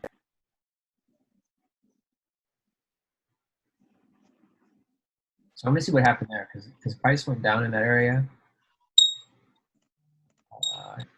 Yeah, we have some valid ones. We got EJ and CJ, both valid. I'm gonna check it out right now. Excuse me. And if you guys have access to the T2 indicators, you guys can set alerts. I have alerts for every pair. So whenever I get an alert, then I'll look at the pairs for any valid entries. So let's see. I'm gonna go over here and see what happens. We have one for Swiss JPY.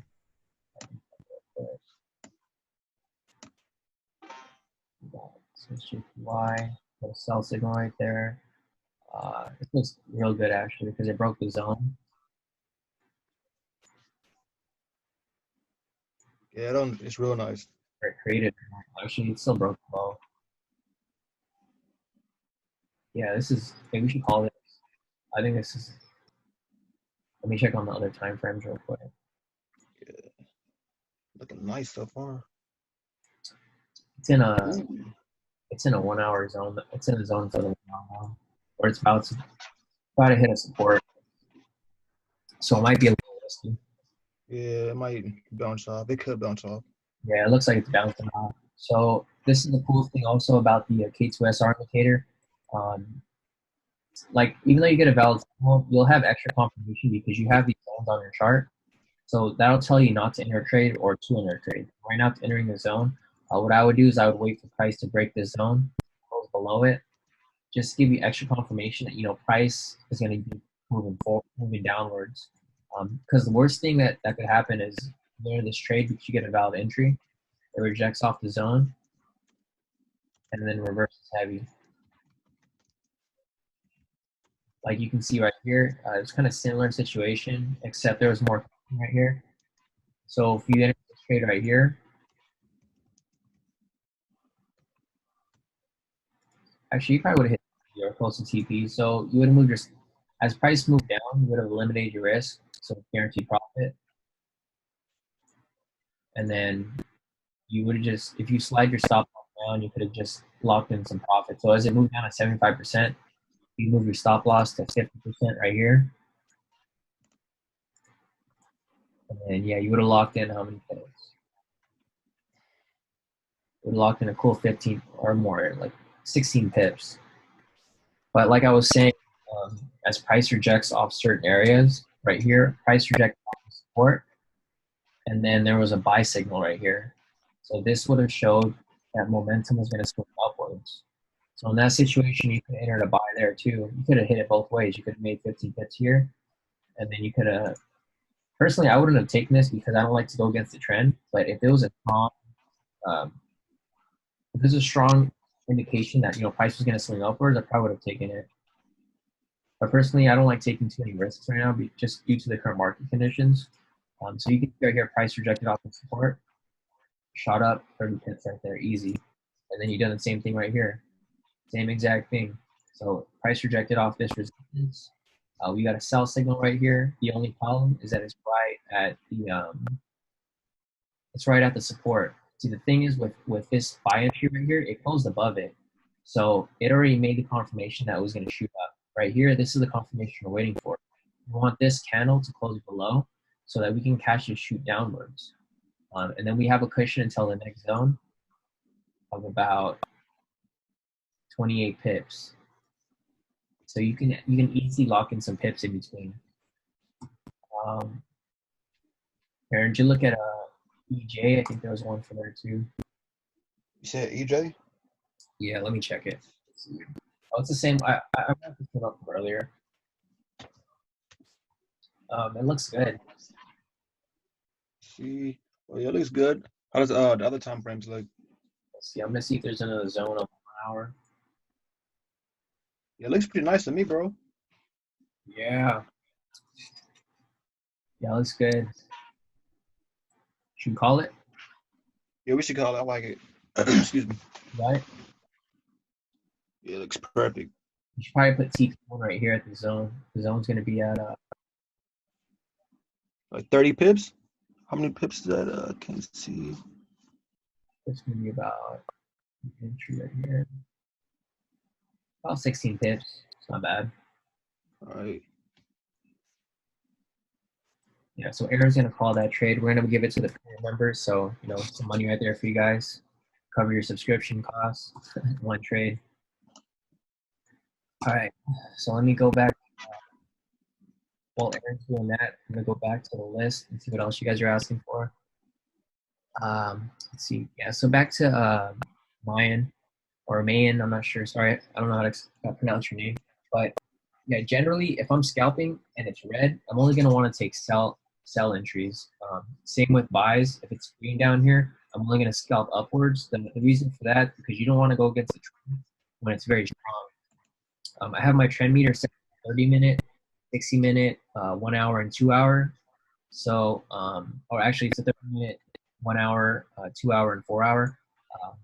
So if this is red down here, this is indicating that the overall trend is pretty strong downwards. So even if you're scalping the opposite direction, the thing is price can swing back downwards just as fast. So when it's trending down here, I'm only going to be scalping that direction. But if it's neutral or it's blue, price can be going both ways. So in that situation, I'll be scalping in both directions. Let's see. Kyle said if I'm going to be looking at Forex pairs. Sorry, I'm just getting to your question, Kyle. Yeah, I am. If you have any questions or if you want me to look at anything, feel free to let me know, and I can go analyze that for you. Hey, Sean, how many pips are you risking on that trade? EJ? Yeah. 43.4. All right. Yeah. So, I mean, you guys know how I got that. I just zoom out, and then I use a short tool, and then I let TradingView do it for me. The reason I like doing that is because TradingView is pretty on point with it. what they usually do is they put it to swing high, and then they add the ATR to it, which is the average true range indicator. That basically gives you, the range of X amount of candles moving backwards, and I think it's usually set to 15 or 14 candles back. Let's see what else we got here.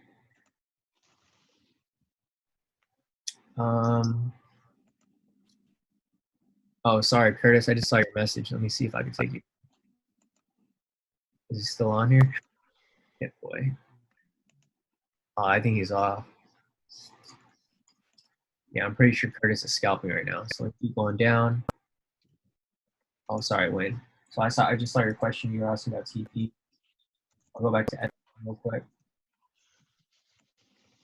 All right, so it's still on my chart. Your TP, I would put it at 29.14, about 401 pips. I don't know if that's too far off for you. The problem is that so when I use this tool, the long tool on TradingView, I zoom out, it sets the parameters according to the data on the chart. So the problem is we have crazy breakouts right here. So the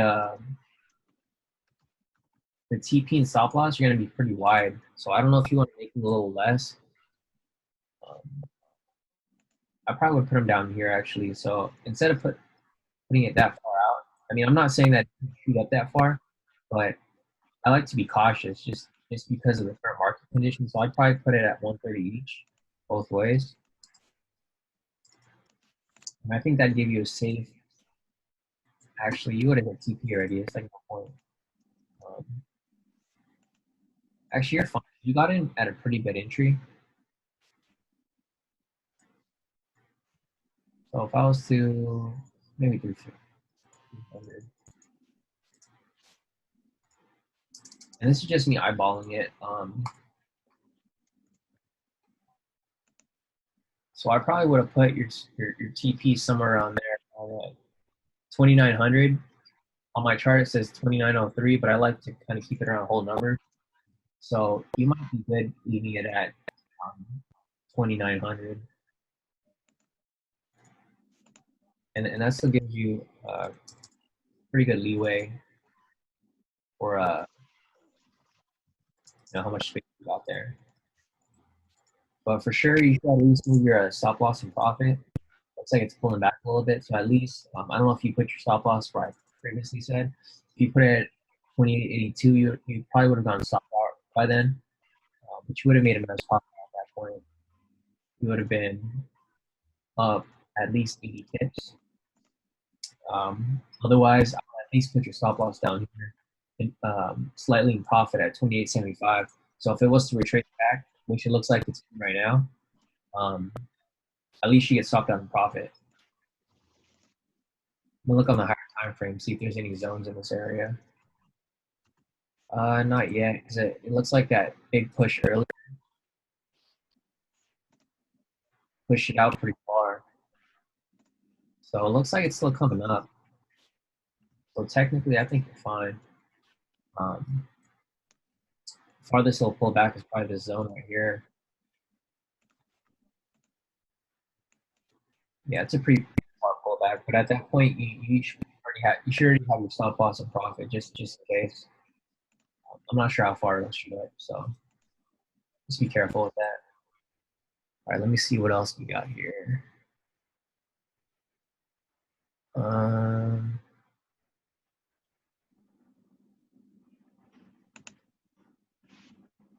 Cool. So Curtis is in UJ. I know we looked at that earlier. UJ. Oh yeah, so here's UJ. Looks like price is coming up to test this zone right here. So it'll probably reject off it.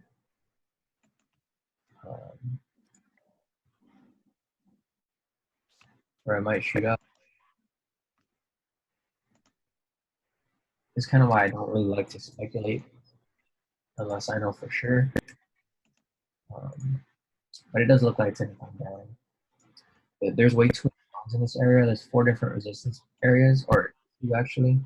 too strong resistance point. I don't think it's going to be able to shoot past it. It's probably going to shoot up, reject, and then come back down.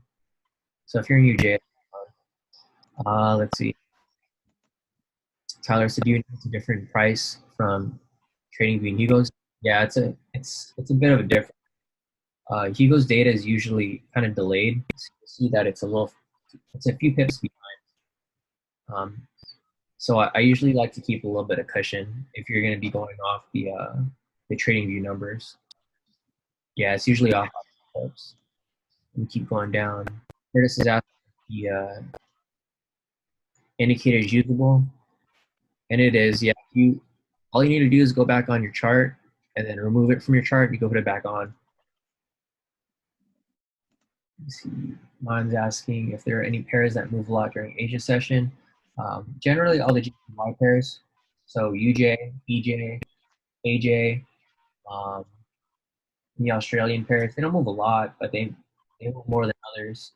So like AN, odd NZD, odd USD, but they all move about the same. They don't really move all too that much. So let's see, we've been in Asia session for a while. Like these numbers are going to be a little skewed because of this, this market manipulation that happened earlier. But generally, they only moved like 20 pips max during the entire session. But the thing is, this is a good time to look for setups for London. So if you see like a nice rejection off like say the hourly or the 4-hour, like right here, if you see this moving down, or let me see how far is it. Actually, it's pushing upwards. So for AU, like something like this, I would just follow this to see if it breaks this zone, so that you'll be prepared for London, trading London session, catch the breakout upwards, because price usually breaks out around London Open. So that'd be a good thing to look out for if you're just preparing for trades during Asia. Usually during Asia session, I'm only preparing for trades. I'm not usually expecting to hit any TPs. It does happen every once in a while, but not very often.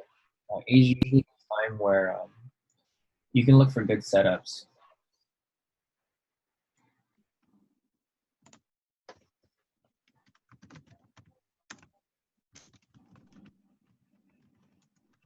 Let me keep going down.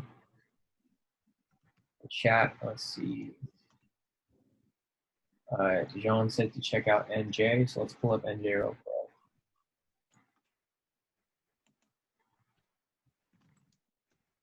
quick. NJ looks like it's consolidating right now, just like all the other pairs that had that weird breakout during Mm-hmm. So it's getting consolidating around this area. I'd probably wait for it to break. Either this zone breaks the zone and closes up higher up here, then you can probably anticipate price to keep shooting upwards to come up and test the next zone up here. And I think that'll be a pretty big move. Yeah, about 40 pips, 40, 50 pips. Otherwise, it might come down. But it looks like it's probably going to consolidate for like the next couple hours. It's 7 o'clock. London opens in about 4 or 5 hours. So this would be a good time to just watch it and see what happens between now and then, because odds are once it breaks out in this area or this area, then you can expect it to keep moving in that area during London. It looks like best case scenario it'll come back down because it was in a pretty strong downtrend. You can see right here, super strong downtrend.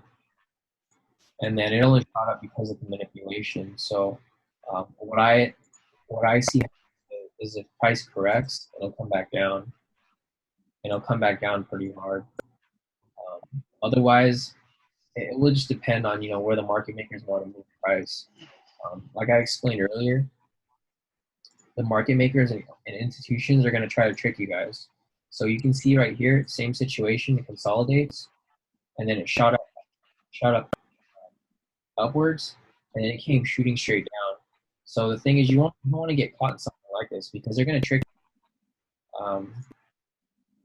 See, it looks like if you're looking at the chart from back here, let me just replay it, like before that breakout. So if you're looking at the chart like this, actually you probably would see if you had the indicators, this is like another plus right here. So I wouldn't have fell for that because I have the indicators. So if I close these, see if you're a normal person without the indicators and you don't see where price is going, you would have thought that price would have just kept shooting upwards, right? Because you can see here that price is in a pretty strong uptrend. So, you know, you probably would have thought that, you know, price was shooting upwards and it went to consolidation and then it would continue upwards. Because look how they trick you right here. Look at the next candle. Shot straight up. So it showed a bullish move and you'd have been like, okay, cool. Price is going to keep correcting upwards because it's in a strong uptrend, right? Wrong. What happened here was full reversal. And the thing is, the cool thing is if you have the K2 indicators, you would have spotted that perfectly. Because so let me put on the K2SR indicator. So you would have seen that price already established a strong resistance up here, and it was already going into reversal. So this gives you an advantage. You have a huge edge over the market. Not just the market, but like all these other retail traders that don't know what they're doing. Because I'm sure you guys are aware, there's a ton of people that trade and they have no idea what they're doing. But if you had this indicator, there's no way you would take a buy right here. Why would you take a buy? Measure this. Price is just going to reject off this resistance. 15 pips, like it's not worth your risk. It's not even 15 pips. So if you measure it from the low of that zone, because you're going to exit before you get to that zone, it's less than 10 pips. Like it would make no sense for you to take a buy right here. But I'm sure a lot of people got tricked into taking that buy because this wasn't here yet. If you look at the chart, it looks like it's going to keep going up. But if you have the indicators, you got the cheat code right here. It basically told you don't buy. Nobody would buy in this area if you saw this.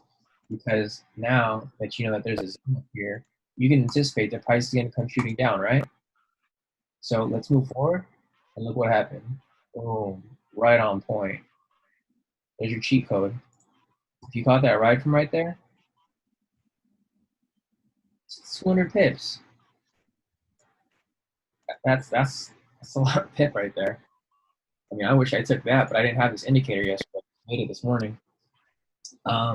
So I mean, that goes to show, you know, the strength of this indicator. And the thing is, like even how I was explaining before, once you saw this rejection right here, you know, personally, I wouldn't have taken the trade, or maybe I would have from up here or around this area. Probably not because it's only 20 pips. But I would wait for price to break the zone like I was explaining earlier, because once you break this zone and you see the strong momentum coming down, you know, I didn't even show you guys the K2 indicator. Right on point right there. You got a sell signal. It's indicating down. So after you get this indicator right here, I mean this indicator, and you see that it broke through all these zones, they give you the green light to enter a sell. So you enter a sell right here for about 61 pips, straight to the money. There you go. And you can see here, see if you're in this area right here, in this zone. So say you're looking at the chart. Sorry guys. So say you're looking at the chart right here, or not even on that candle. Like you're already gonna be aware that price is probably gonna retrace up and test this zone again. But when you put your PL right there, you can put your stop loss just above the zone. So even if it's retrace up, you don't even have a loss like up to right there. But you have all this to gain. You have this to lose, possibly, and you have this possible to win, or even further, down like it did. Like I said, I would have put my exit somewhere near the zone so I can get out before it, possibly rejects off it. But you can see here, you already have these zones right here.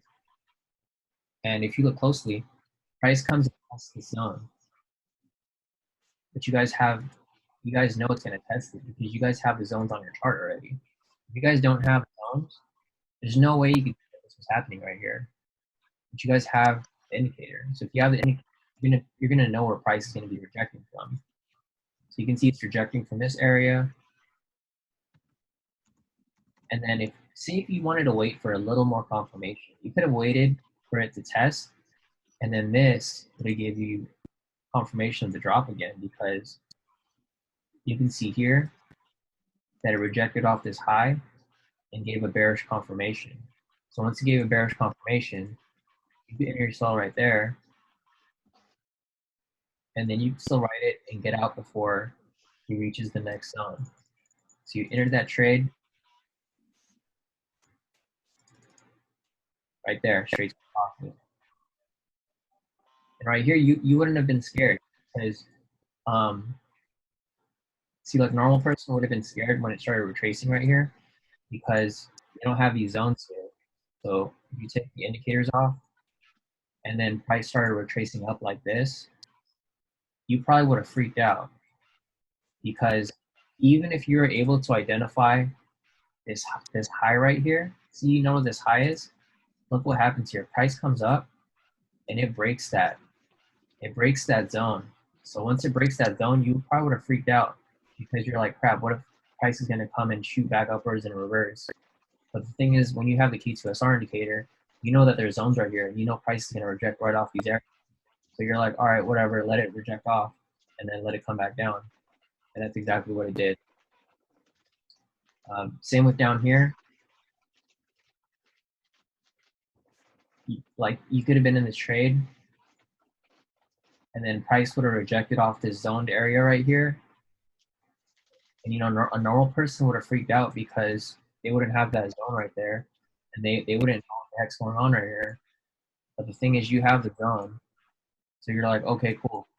Now, what you could have just waited for is you waited for price to break below it, and there you go. You can do it again, and then you could have, like we did up here, just exactly like what I explained earlier. So what you're doing is you're waiting for a price to break a zone. So it breaks this zone of volatility right here. And now you have free range to make some profit in this open area. So right here, you enter a sell. You're going to want to exit before it reaches the next zone. So somewhere around there, 27 pips. You let it run. Take your profit real quick. Price rejected. Sorry, guys.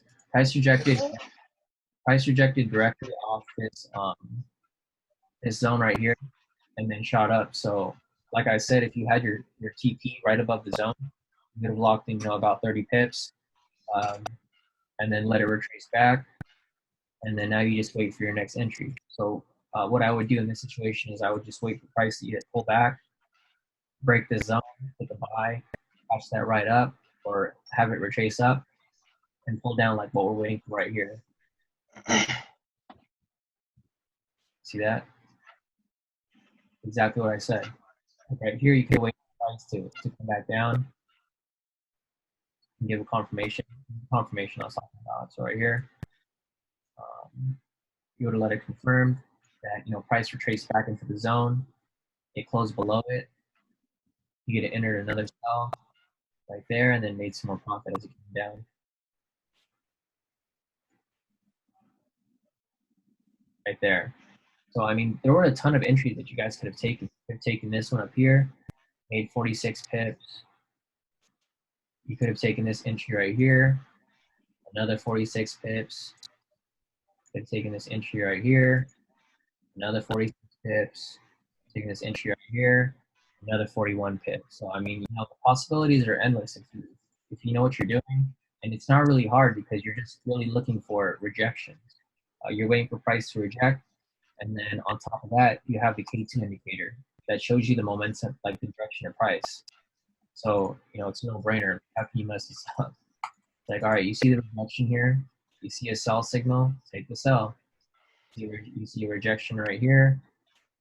Sell signal. Like it's kind of hard to mess this up really. And then we also have the KT strategy, where you can apply, just match colors. But the problem is with the current market conditions, you're not going to find trending markets very often. So personally, I wouldn't use a strategy right now because you can see price is rejecting off these zones and it's catching them perfectly. And you're better off just catching the zones where they reject and then catch the momentum in that direction or the direction of where it's moving from. But yeah, let me go back to the chat. Looks like we might have some questions here. Dejan said to check out Bitcoin. So let me pull up Bitcoin for him real quick.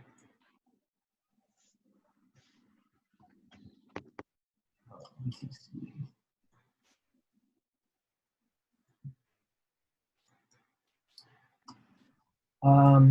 So Bitcoin looks like, toss up the indicator. Let's see.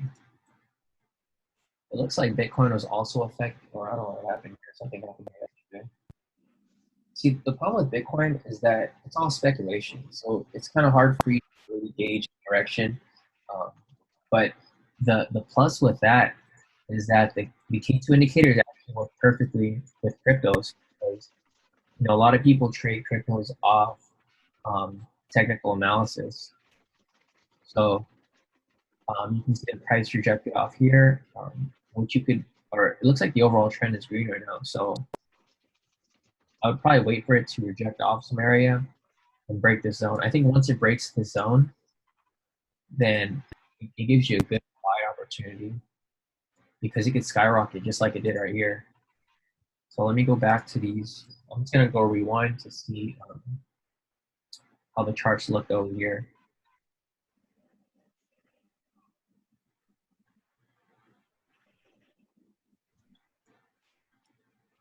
So I probably wouldn't have, honestly, the trends don't really matter for Bitcoin. It's all, I don't think you could really gauge trends in Bitcoin because it's all speculation. It's like whoever wants to move the market can move the market. So I think you're better off just using rejections off this. So you can see right here. So we had a clear rejection right here. Got a rejection here. We've got a sell signal right here. We had a rejection right here. And then you could have bought here, but the thing is there's a zone right here, so I would have waited for the price to break this zone, possibly even this zone. And then you could have rode this up right here, made some nice profit. Another zone. And there's a couple of signals. Can you check them real quick? There's right now. Add J. It could be. Let's see how this looks. I must stay true for it's invalid. Invalid, right? Mm-hmm. Let's see. So yeah, you wanted me to look at Bitcoin right now. Current price is right here.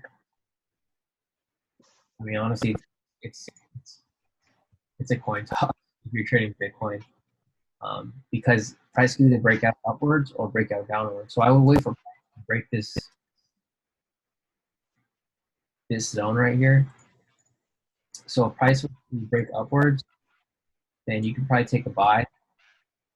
Price is to break down here. Depending on how far it breaks down, I'd probably wait for it to go farther, up like this zone down here, because you don't want to get caught in this area. Because the thing is, if you get caught in this area right here, I'm not sure how spread works for Bitcoin, but if you get caught in this area, let's see how many pips is this. Yeah, I don't trade crypto, so I'm not too familiar with it.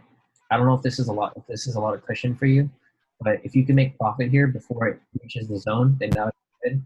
Otherwise, price might come down, test the zone,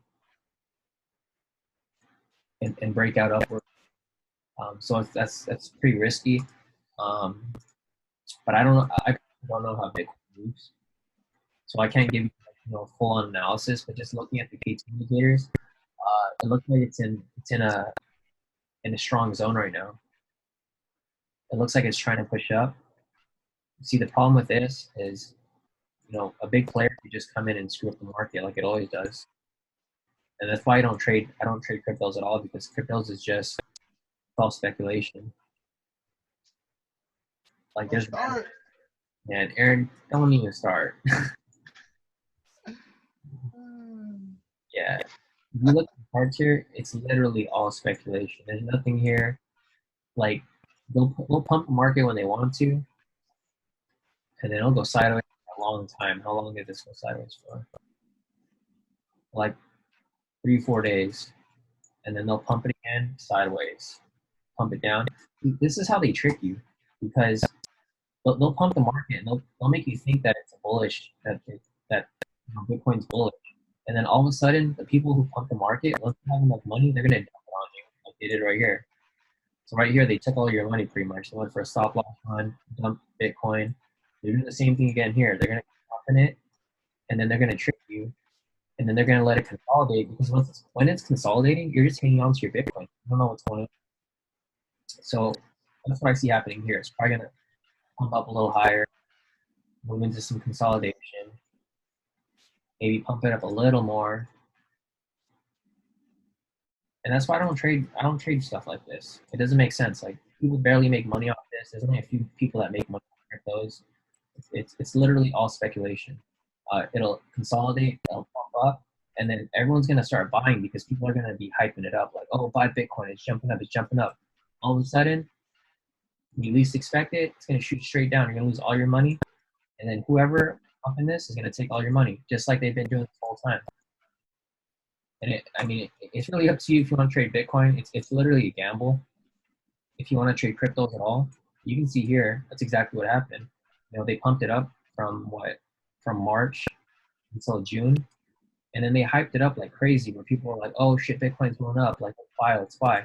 And then they move it sideways for a while to make you think that it's in consolidation. Like, this is what people say. They tell you that, okay, Bitcoin has shot up so much, now it's going to go sideways because it's going to establish this is the new price. Spike, it comes right back down, because whoever pumped this up dumped it, and they made money off all these people that bought into the hype. And that's why I don't trade Bitcoin, because it just doesn't make sense. Tell me someone that makes money trading Bitcoin. I don't know anyone that does. People will lie about it. They say they make money trading cryptos, but they really don't. They're just holding on to it, and they're saying that they're making money, but they're really not. Because there's no way you could have enough Bitcoin to move the market. Whoever had the Bitcoin from the beginning will move the market. Just keep moving it up and down. But you, the normal person, you're not going to be able to move the market at all. And it's so erratic, where it moves up and down and sideways, that you can't really catch anything.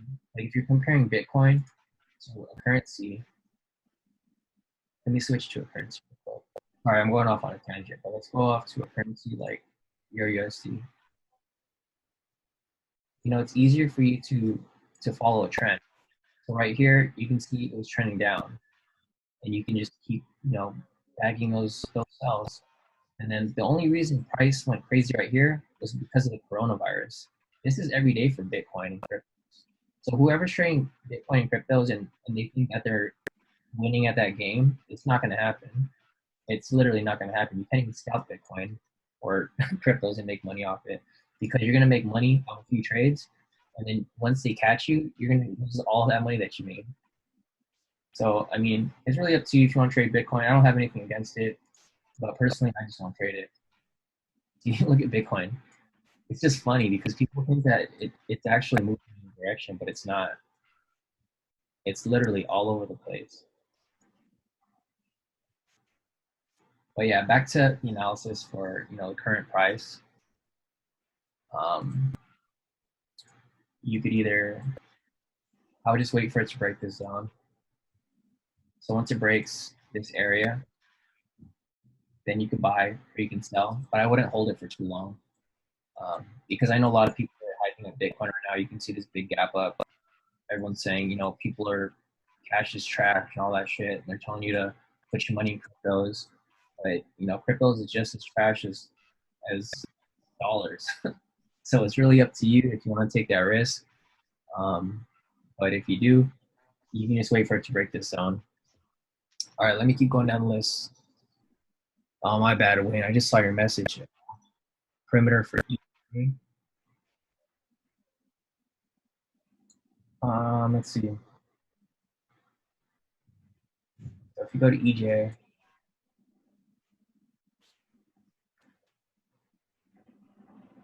oh, actually, Aaron, did you put this in the premium? Which one? Yeah, I did. Yeah, I mean, normally we wouldn't share with you guys, but since you guys are on the live call, I'll give it to you guys. Well, there's a parameters if you guys aren't in the premium. You guys want to catch it real quick?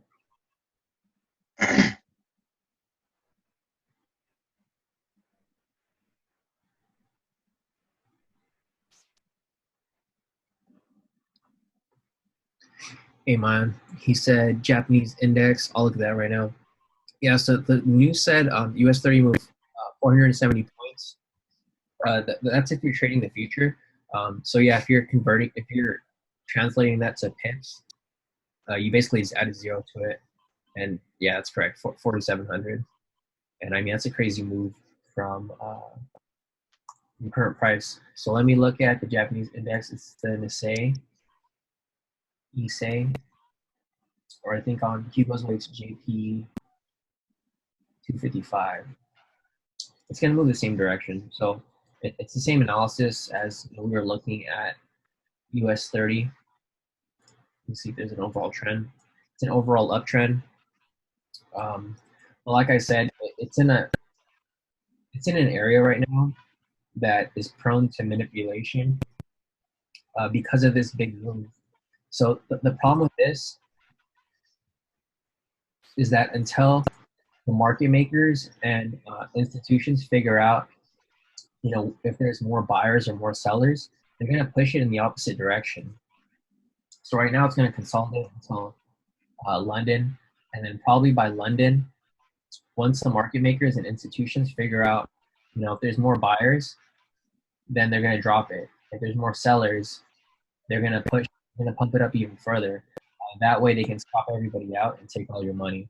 And that's why I just sit out of the market right now. A lot of people are always wondering, like if I have these strategies, why don't I just trade all day? The thing is, it's all about trade psychology. You have to understand how the market works. A lot of people don't understand that. They think that the market just moves normally all the time, but once you trade long enough, you're going to be able to spot these areas where price is likely to be manipulated.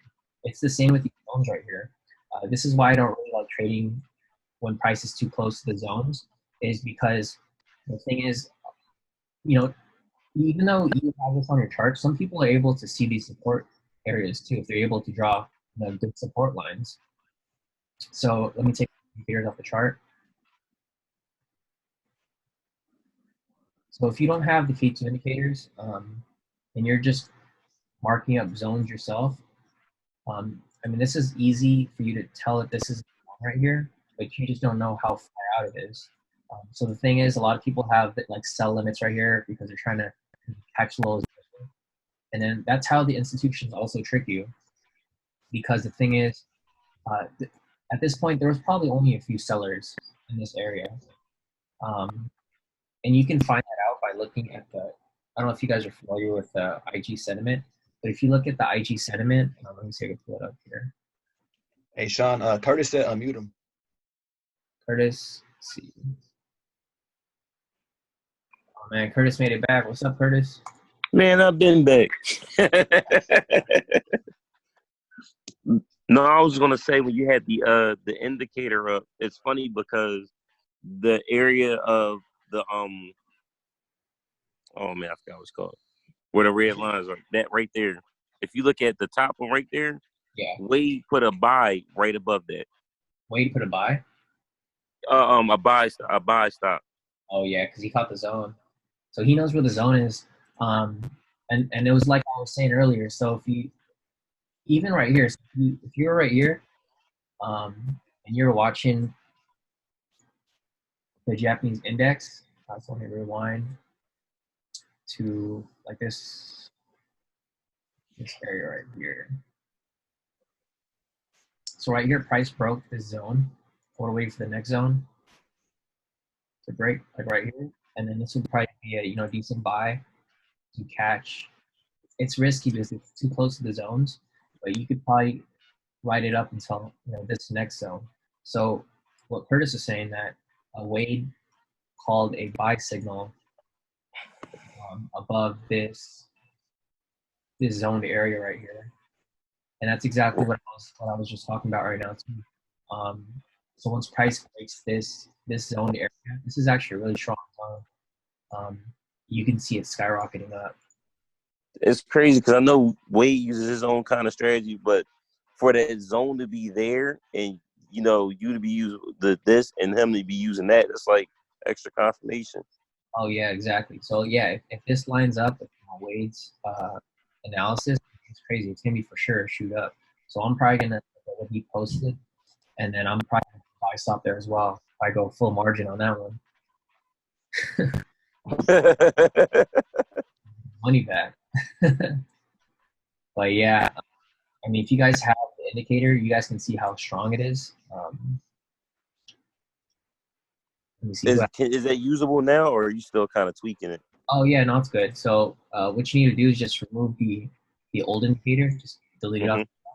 You go to indicators, go to your invite only script on T2SR, and there you go. Okay, because I was looking for it.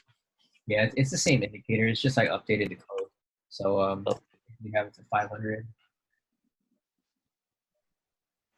But yeah, if you guys have the indicator, it's easy for you guys to spot these rejection points. So let me take this off real quick. So if you don't have the indicator, this is what your chart's going to look like. If you blink, you're not going to be able to spot those rejections.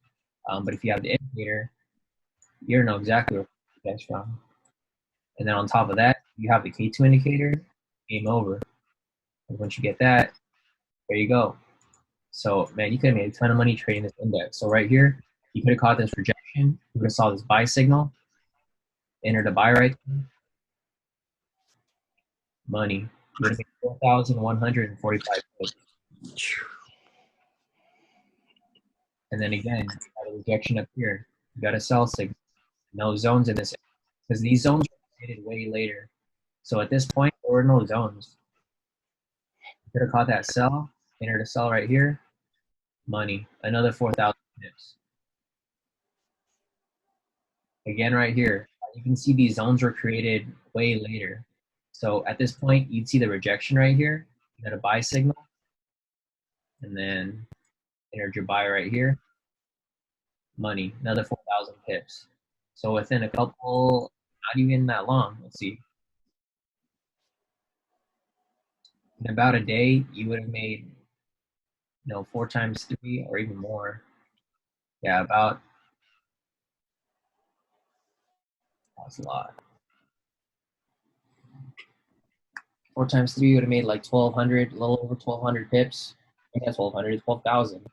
Shit, that's a lot of money. 12,000. I don't know what the conversion is because I don't really trade Japanese index, but if it's $1 a pip, just like US 30, I mean, you would have made $12,000 in a day. And then you could have kept doing it. Wade trade. Like, literally. Yeah, trade like Wade. Wade probably had this indicator before I created it. Let's see. But yeah, if you're looking at the Japanese index, I'd probably just wait for it to break that zone. You could probably enter here if you really wanted to, but honestly, I don't trade the Japanese index, so I'm not sure how far up you can take this. It's less than 1,000 pips, so I probably would just wait for it to break it down. Yeah, let me go down the list again. Let's see. S&P consolidation. T-Money wants to look at gold real quick. Oh yeah, and to touch on what you were saying about the Bitcoin too, Sean. Like, yeah, that man, for real, not only is it kind of a gamble, but the risk reward really isn't. It like you would have to have a big move to really make money, or be dropping heavy lot sizes for small movements. Oh, exactly, 100%, and that's why I don't even trade it. Like a lot of people trade Bitcoin, and I'm like, why do you trade Bitcoin? It's even like the Litecoin, like Coinbase. I traded that, and I did like a think like a 10-cent lot, and I got a profit off like 20 pips, and it really wasn't nothing. Like it was about $8, $6. It was minimal. Yeah, that's crazy. You might as well just toss that in US 30 or something. Right. Make a donation to Uncle Hugo. Dirty Harry. Exactly. All right, let's see. Let's look at gold real quick. So it looks like gold. It looks like it's in a consolidation phase right now. It's kind of in a downtrend, but it's not very strong. It's also hitting strong support right here. So I mean, technically it's in a downtrend, like a short-term downtrend, but it's hitting a lot of support right here. So if you were to enter gold, I would probably wait for it to break this support area. So the lowest area right here is going to be 1708. So once price breaks this support area, then you can probably see it drop a little further. Looks like it's trying to break. It's been testing it. But otherwise, what might happen here is it might shoot up. So it's in a real critical area. But like I was saying earlier, these zone areas it's prone to manipulation. Because the thing is, the market makers and the banks, they know where your stop loss is. So what might happen here is if a lot of people are anticipating to sell and they enter too early, there's going to be a lot of stop losses around this area. Because, a lot of people put their stop losses at the previous swing. So this is the swing right here. What they might do is they might trick you, and they might they might push a little farther below here and shoot it straight up. Because the thing is, if you don't have the K2 indicators, you don't have these zones here. So let me take off the zones. This is what you see. And what's a normal person going to think? A normal person that, isn't that great at trading, but, they kind of know how to use trend lines. They're going to draw this. They're going to draw parallel trends. You're going to be like, oh, cool. This is what's going to happen. It's going to keep coming down further. But the thing is, you don't see what we see. You see these zones right here. So it's got a lot of work to do to get down here before it keeps pushing down. So if you don't have zones here, what's going to happen is the institutions and the banks are going to push price probably down here, or they're going to push it farther than this area, because a lot of people think, if it breaks this area, it's going to have to go further, right? Wrong. There's going to be a support right there. So it's going to be an issue, because once price comes down further, this is going to create a new support, because like I said, these lines are created once it's been tested more than 2 or 3 times. So all these areas right here have been tested 2 or 3 times at the exact same price point. Like the price point has to be exactly on point in order for these lines to come up. It can't be off by a few pips. It has to be exactly on point. And that gives you an edge, because you're going to be able to see, where price is tested, or it's likely to. So, like I said, price is probably going to push down to right here and then shoot up. And then what's going to happen is it's going to create a new zone right here. And then we're going to see that, but a lot of people don't see that. Or it might even push down to down here, create a zone down here, and then create another green line right here, and it's going to have to push down further. So I would be careful with this area, because the banks know that a lot of people are looking to either buy or sell in this area, because if you have support drawn in this area, so let me take the lines.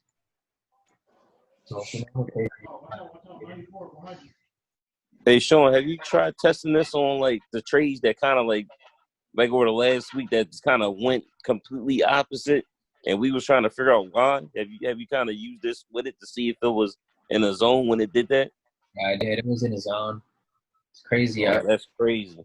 Yeah, because if we had this before, then we would have been able to spot it. But I mean, unfortunately, that's why I've been working on this indicator for so long.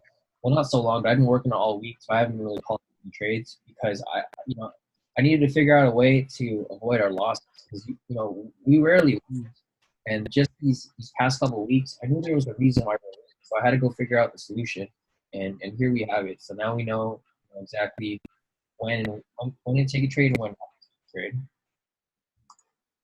So, like back to what I was saying, if you're drawing your own support resistance, you probably would have drawn it somewhere like around here because it tested right here. Around. See, the problem is there's so many places you can put support resistance. Like, you can put support resistance right here, right here, right here, right here, right here. And the thing is, people don't realize that there can be multiple supports there. And the cool thing with the indicator is that it lines them all up for you. So you know exactly where it's tested. Because a normal person would only put like one support there. So if you didn't have the indicator, you would have just put one right there. And then you would have missed this whole area. And this is how the manipulation happens, is because the banks and institutions know that this is a support area. So that's why they spike price. You can see right here, price spike to stop people out. There were stop losses in this area, stop people out again right here. They're probably going to do it again just to stop out whoever's still hanging out there. But we know not to trade in this area because we have the zones like that. But looking at gold, it looks like it's going to come down. But I would wait for it to drop a little farther. Prior down here, because this is still an area of manipulation. Let me see how many steps is this.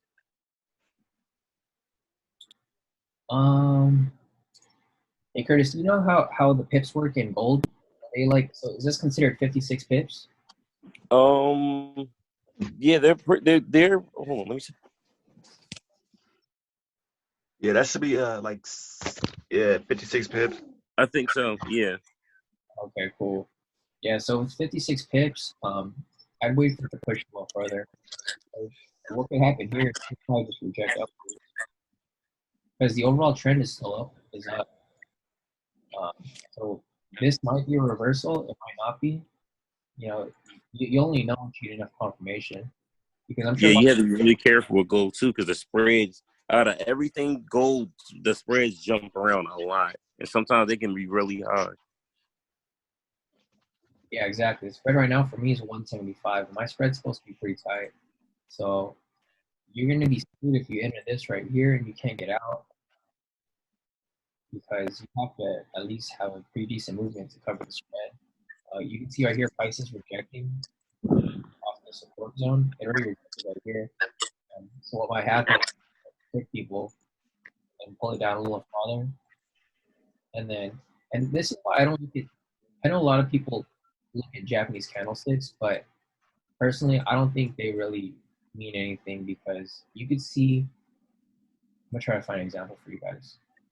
So right here, you have like a strong bullish, strong bearish candle. And then you'd expect this to keep coming down, obviously. So let me rewind it.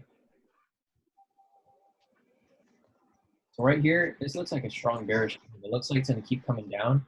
And I know a lot of people live by Japanese candlestick patterns, which they do work sometimes, but personally, I don't think they really work very often.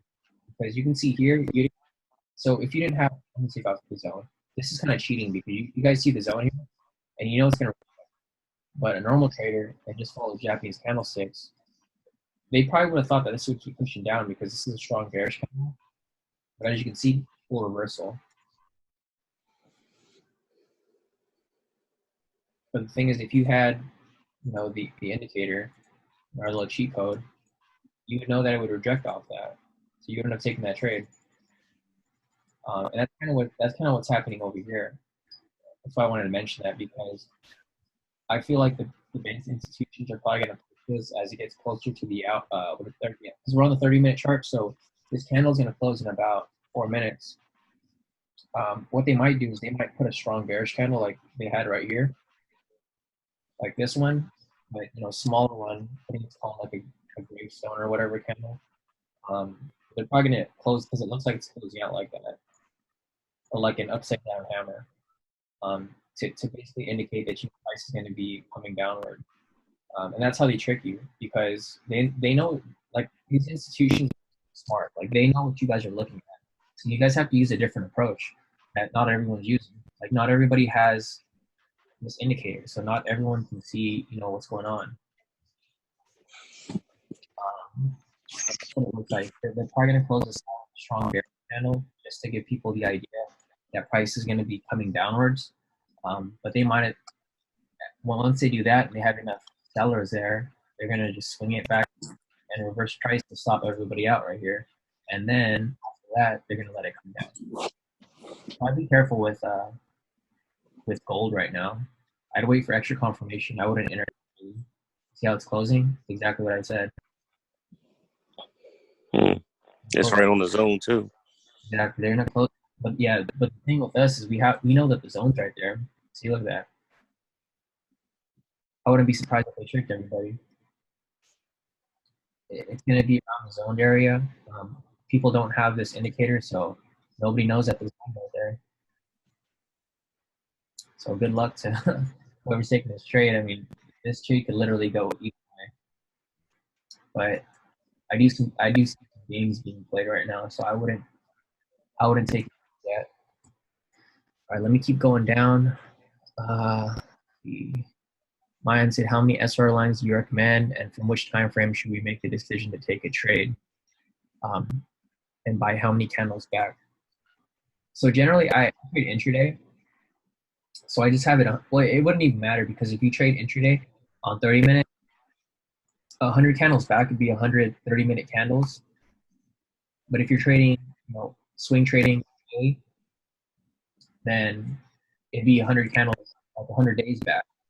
So it's depending on what time frame you trade on. Personally, I like to trade intraday, so I trade off a minute. But you can apply this on anything. So if you're scalping, 5 minute. If you're doing it in between scalping and intraday, you can do 15 minute. And the support and resistance will adjust because obviously support resistance is going to be different by time. Obviously, you're going to get more lines if you're on the shorter time frame because price is going to reflect off areas a lot. But if you're on the 30-minute, it kind of gives you the good cushion in between both intraday and some light scalps depending on which pair you're trading. Unless you want to go to the 1 hour, it works on that too. And then you have the zones here, so you know exactly the direction of price when you tie it together with the indicator. Let me go down the list. Chris said, so it's 2 different indicators. It's actually 3. So we have, let me take them all apart. So the first indicator is the, let's see off the bottom. So the first indicator is going to be the indicator. This basically shows you the momentum of price. So once you get this, this line, this vertical line, if it's a red line, this is going to indicate that price is swinging downwards, so momentum is going downwards. And if you get a green indicator, then this is going to indicate that price is swinging upwards. So as you can see here, every time you get a signal, depending on the trend too. So if it's trending upwards, obviously, if you get a green signal, yeah. So the first indicators is the Kodi trading indicator, which is a momentum indicator. And if you match this with the overall trend, so say if the trend is trending upwards and you get a green candle, green signal, then that means that momentum is going to be swinging upwards. If the trend is swinging up and you get a red signal, then this is basically just indicating that price is retracing back. And we have a strategy for that too. What we have for that is a pullback strategy. So when this happens, we usually put a buy entry at the high of that candle, so that once price is done retracing back and it shoots up to correct the overall trend, we're going to be automatically in the trade and in profit. Right there, you would have made 3,000 pips. Same with right here. But I'll show you the next indicator first because that'll make more sense. So that's the first indicator. It's the Kodi trading strategy indicator. It basically just shows you the momentum of price. Next, we have the Kodi trend meter down here. So this trend meter allows you to see the overall trend on 4 different time frames. So if you go to settings, you can change it to 4 different time frames. I have it set to intraday settings, which is the 30-minute, 1 hour, 2 hour, and 4 hour. But you can go ahead and change that to any time frame you want. So if you're scalping, you can change it to 15-minute, 5-minute, 15-minute, 30 minutes. Bro, I'm looking at it on a 30-30 now. Like it's crazy. It's really respecting those zones. Anytime it's moved out of the zone, going back, price either shot up or shot down. Yeah, like the the indicator is really good on scalping, bro. You're gonna love it, man. Like once you like figure out how it works, like Yeah. you're gonna be able to scalp it like crazy and make a ton of money just off US 30. The real key is gonna be just eliminating your risk. You know, I think that's everyone's problem. Hmm. Because the thing is, when you see profits coming in like back to back to back, you're just gonna get greedy. You're not gonna wanna, you're not gonna wanna eliminate the risk when you know you should, because you don't want to get stopped out too early, obviously. But if you're able to master that, money management with the indicators, then you're golden. You can make a ton of money trading just one pair if you like. The good thing is that even if you can't do 30, the S&P, you can still do S&P because S&P 30 and NAS all go off the same thing. Yeah, But it's just 30 is the highest volatility and the most risk really. But NAS is right under that, and S&P, you could put a 1 cent lot on it and still get a decent profit without risking so much. exactly. No, I agree, 100%, dude. Like trade that, yeah, because that's what I did. When my account got screwed up that one time when people was messing around, I had to go down to like Nas and S&P just to trade. But then I figured like they all move pretty much the same, and they're all kind of worth the like their worth is just a little different, you know? So I think if you don't have enough money to trade US 30, then S&P and Nas 100 are gonna be your like direct alternative. I haven't really tried the other ones, like the one that you were talking about. I think it was ESP. That one's kind of weird. The Spanish index. Yeah, that one moves a little different, but I know the German index, the Japanese index, and US S&P and Nas all move in the same direction. Oh yeah, German and U.S. go They I've looked at it throughout the day. They literally mirrored each other, almost down to the candle. That's funny. And for some reason, AJ has been mirroring U.S. as well too. Has it? I mean, that's weird. Yeah, it's almost again to the candle. I don't know what that's about, but I noticed that earlier. That's crazy. Yeah, for me, I don't even correlate the pairs anymore. Like before, we used to correlate, like US 30 with gold or US 30 with the yen. But it's like right now, everything's kind of going in their own direction. So I don't even bother with that anymore. All right, so let's see. I'm gonna go back to Chris' question. So he was asking about the indicator. So yeah, sorry. The first indicator is the momentum indicator. It's these vertical lines. They basically show you the direction of momentum. As you can see here, if you match momentum with the trend meter down below, if they're both green and green, it's like a guaranteed win. I wouldn't say guaranteed, depending on the market conditions, but as you can see here, you could have made a ton of pips off this. I don't know how much 351 pips is in gold, but I'm sure it's worth a lot. You could Oh yeah. you could even just write it up. Like you could take off your target. What I usually do is if it's pushing up pretty nice, I remove my profit target and I just slide my stop loss up as it moves. So I'll just keep sliding it up, and then you could erode it all the way up here and made full profit for 900 pips in gold. And I'm sure that's worth a lot. So those are the two first indicators, basically the momentum indicator and the trend indicator.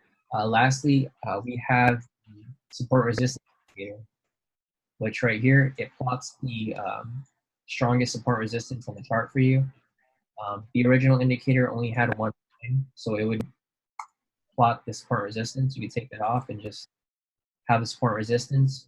But then this version 2 I released today, you can add the body level. So now it takes into consideration the width. So instead of just drawing a line, it gives you the width of the entire, it measures the entire width from where resistance was reached to the body. So in this situation, you get zones.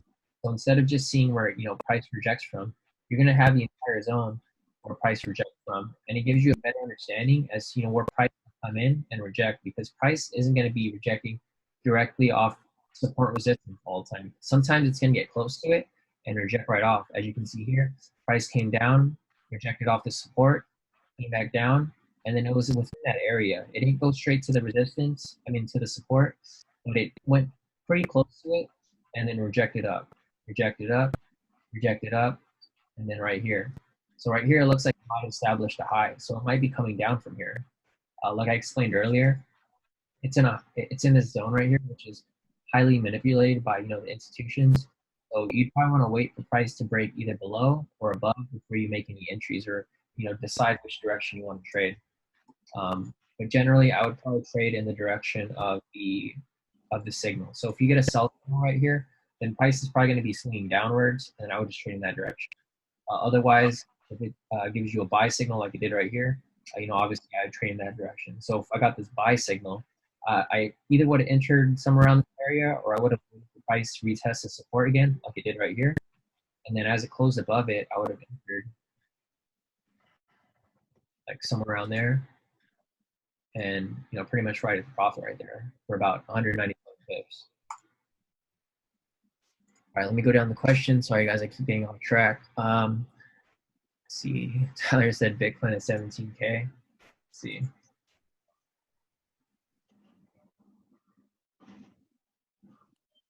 Bitcoin. 17K, it's only at 7K right now.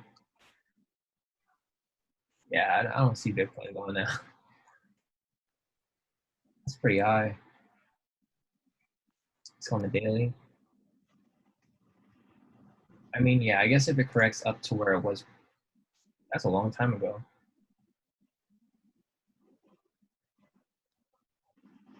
And yeah, December 2017. Possibly. I mean, if you look at the weekly chart, it's a little better to see here.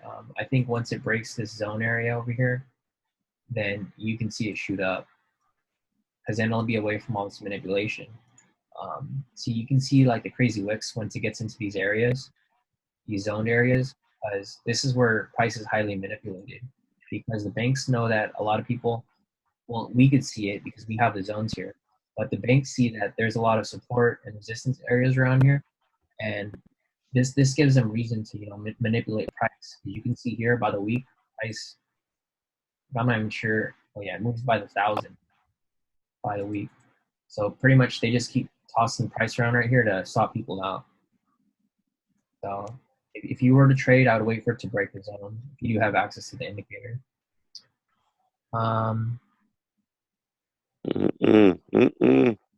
Tyler, mine's Sean's daily Bitcoin rant. I mean, don't talk to me about cryptos because I'm gonna go off. Don't touch that Bitcoin, I'm telling you. I mean, I'm just telling you guys how it is. Like honestly, I don't trade it.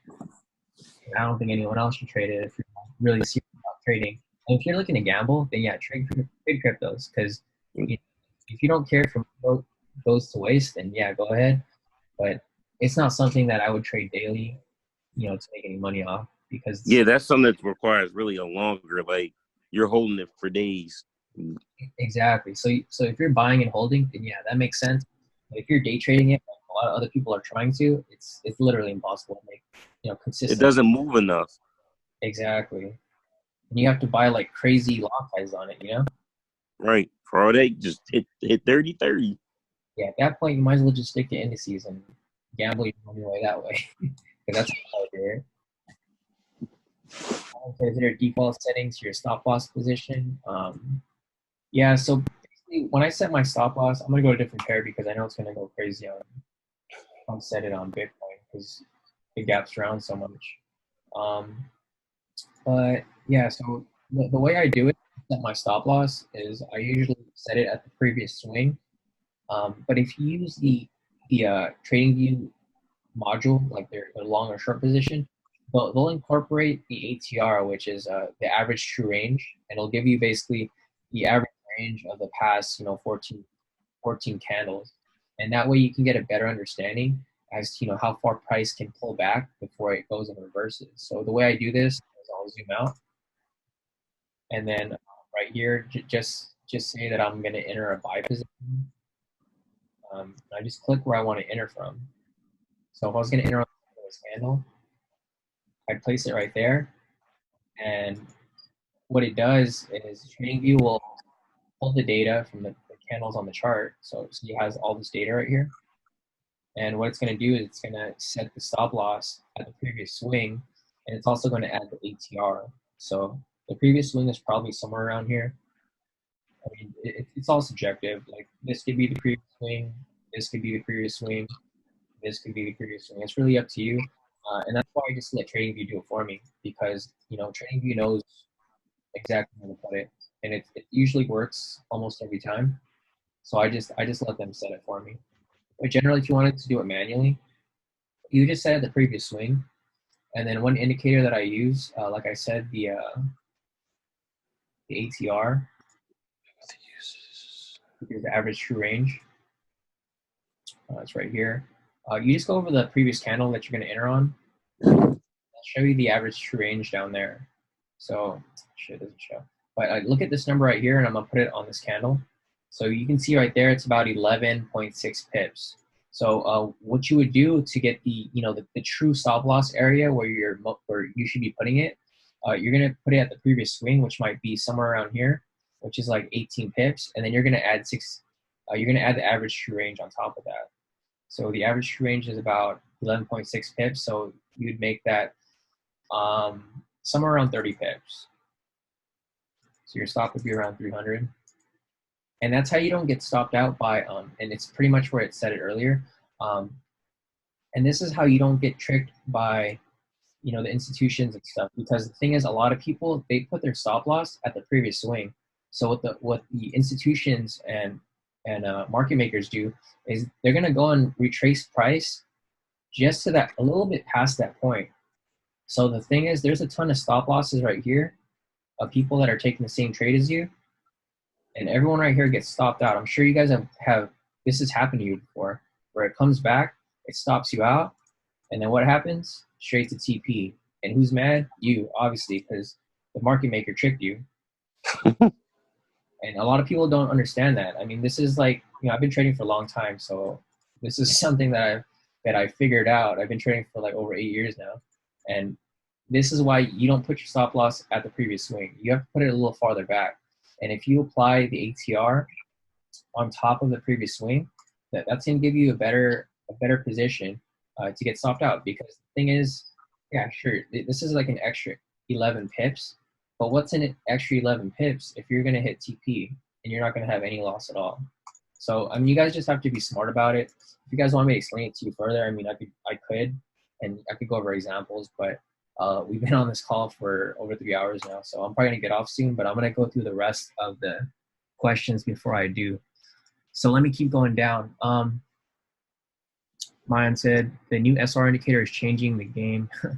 Just buying zones, it breaks through the SR zones. Yeah, pretty much. But the thing is, when you have, so the problem with just doing that is you're not going to know which direction to be trading in. So if you're just trading like, I mean, you could trade like that, but like as you can see here, I'm going to try to take off the other indicators so you can see here. So yeah, if price say it comes up and then it breaks the resistance down here down, and you just take a sell because you think it's going to come down, then you would have been screwed because it shot up. But if you tie that in with the other K2 indicators, like the momentum indicator, you can see the direction of price. So tying everything together, like you obviously wouldn't, this is a bad example, you wouldn't have taken this because it's too close to the zone. So even though it broke down, it's only like 3 pips, so you wouldn't have taken that. But say if it's something like, try to find a better example. Yeah, so right here. So right here, you saw that price rejected off this zone right here, and then you got a sell signal right here. You wouldn't have entered, any of these trades over here because price is too close to these zones. You can see like right here, price is only 5 pips away. So we're not going to do that. We're going to wait for price, even though we got the signal right here, we're going to wait for price to break this zone right here, because now we have a ton of room right here to move down, right? 42 pips. So if you waited for price to break this zone, and then you had this confirmation telling you that, momentum is swinging downwards, you enter a sell right here, and there you go. You would have locked in 35 pips, easy. And if you held on to it, you could have kept writing down. But in that situation, I probably would have exited right there, took my profit, and then waited for the next entry. So if you follow that, you can see right here, price rejected again, came up, and then as you can see right here, you got another sell signal. So you got a sell signal showing the momentum swing downwards. Price, you wouldn't have entered because there's zones right here, obviously. Price rejected off this zone right here. and it's still in a sell momentum. So the thing is, once price breaks all the zones right here, replay it.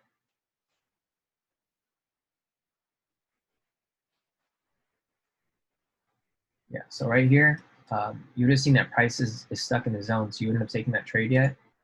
But you can see right here, as price broke through this last zone, you could have taken a sell entry right here. So check this out.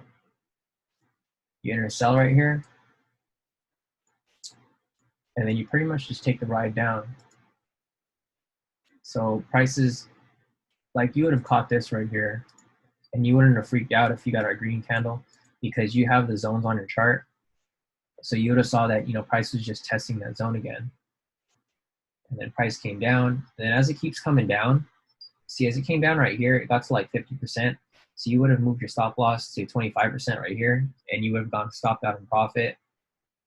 So you would have gotten, you know, about 10, 12 pips, which is not that bad. Or you could have just kept writing it down if you wanted to. Well, personally, I would have at least moved it to break even. So you would have made some profit, or you would have broke even regardless. And then you just wait for the next entry. See, and that's the reason why I always emphasize eliminating your risk, because the thing is, if you get greedy and you don't move your stop loss to break even, you would have had a loss. And the thing is, if you want to be a consistently profitable trader, those are the two main things. You have to have a legit strategy that you follow. And if you follow the K2 strategy, obviously, you know, it's a strategy that works day in, day out, all seasons. And next, you just need, you know, proper risk management. If you have proper risk management and you're able to eliminate your risk whenever possible and you never lose, then, you know, all you're going to have is profit from there. So let's see, I'm going to keep moving down the list. Is there a way to create an indicator to let you know when it breaks the trend line zone? Yeah, definitely. So check this out, Mayan. So if you want to create an alert on this indicator, you just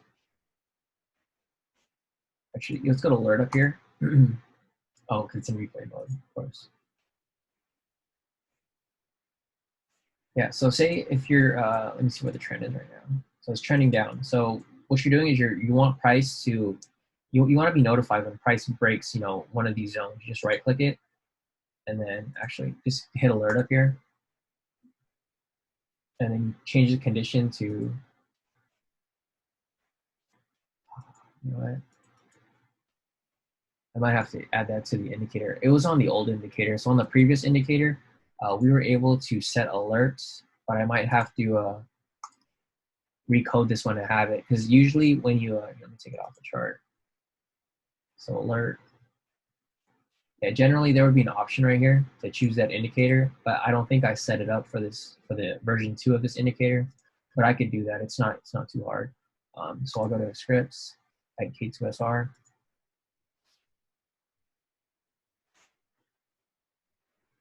Yeah, I'm gonna have to add that, but usually what you'll do is you'll just hit alert, and then you'll choose the indicator.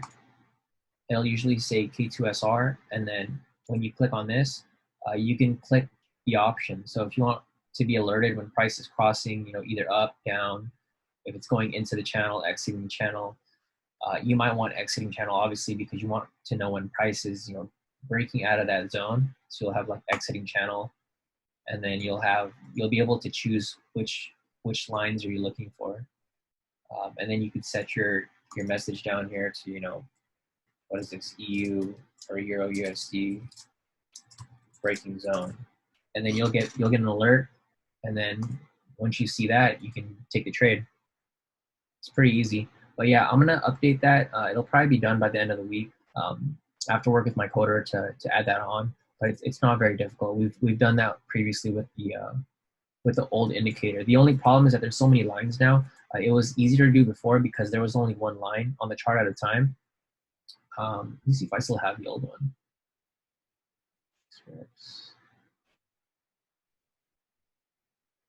Yeah, I don't have it right now, but I can get it on. It's not that hard. So I'll probably get that on sometime this week. Let me see what else do we have here.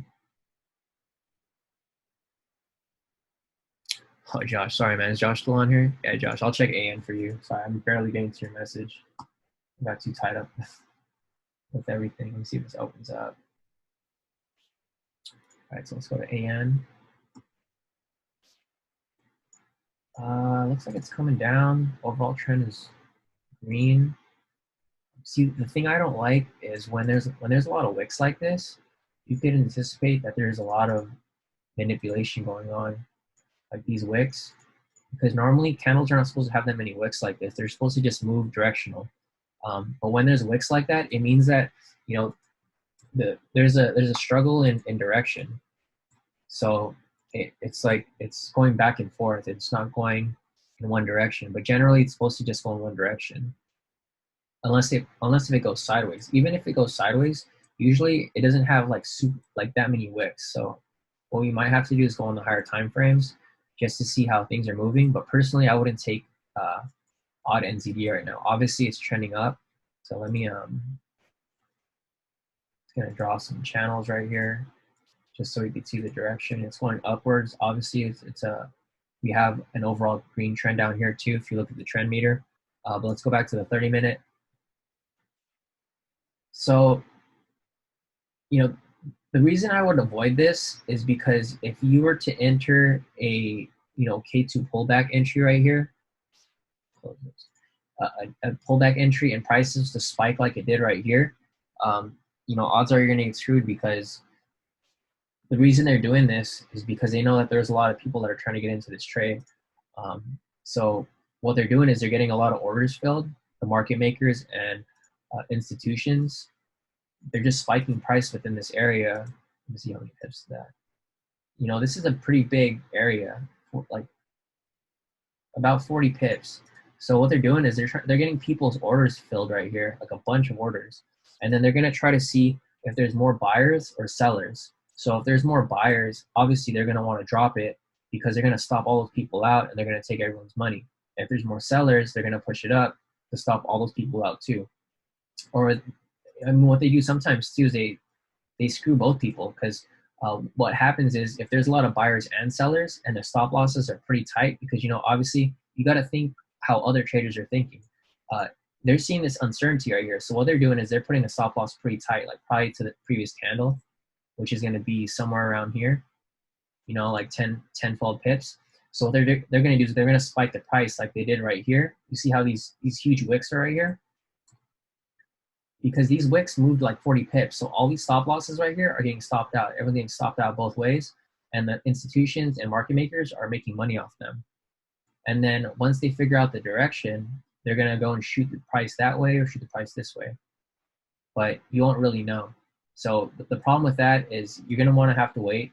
I mean, you're not going to want to, but you should be waiting until price chooses a direction. So it's still in that range right there. So personally, I wouldn't take this trade until prices move way down here or way down here, because this is the range right here. It's like a 40 pip range. So once it moves 100 pips south, 100 pips north, then I would take the trade. But right now I wouldn't. But I do see, a buy bias, because it's an overall buy trend. Hey guys, I'll be right back. I gotta answer this call real quick.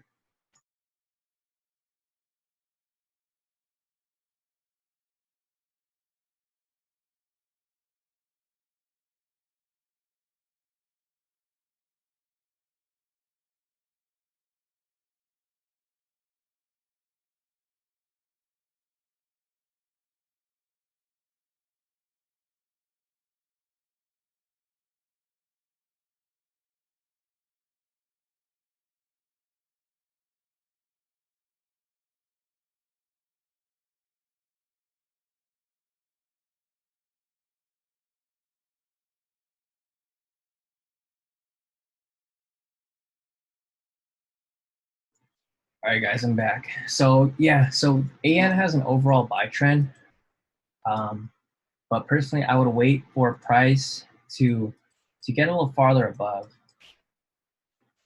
So I mean, this is a pretty far move up, about 40 pips. But I would probably, I wouldn't look. I would probably set an alert like right here, or where the high was. I would set an alert basically to, you know, notify me that price is breaking that price point, then I would look at it. Because the thing is, price is going to keep shooting around until it determines, you know, which direction to take. So personally, I would just watch out for it. Let's see, Josh said, can we check AN? 5 minutes, check. Oh yeah, so I think that's what you're looking for, right? You're looking for this candle right here to close with the K2 indicator for pretty much for a K2 pullback entry. So the entry would be on the high of that candle. I know everything lines up and it looks good, but the only problem is there's a lot of manipulation in this area. So I'd be very careful. Unless you're scalping. If you're scalping without a stop loss, then you're fine. But personally, there's no zones that have been created in this area. The lowest zone is down here.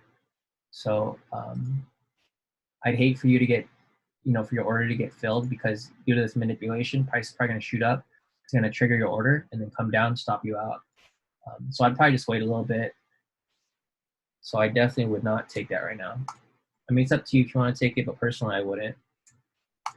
All right, let me keep going down.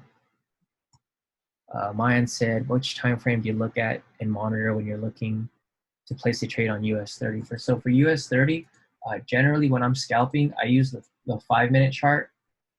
But if I'm taking normal trades, I'll use the 30 minute chart. So this is the 30 minute.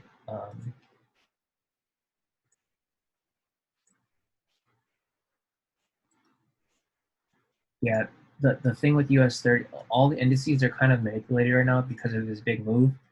You know, generally, you know, a normal person would think that, you know, price is going to come correct down. But the problem is, you know, that's not how the banks are thinking. Like, the banks are going to do what they want. So I would just wait until it breaks like a certain point before entering. Because like I said with AN, you know, they're going to play with you until they make their money. And then once they make their money, they'll let price go in that direction. So personally, I'd keep away from US 30 for a while. Let me check the 5 minute. So if I'm scalping, I'm using the 5 minute. I'm trading intraday, I'm on the 30 minute.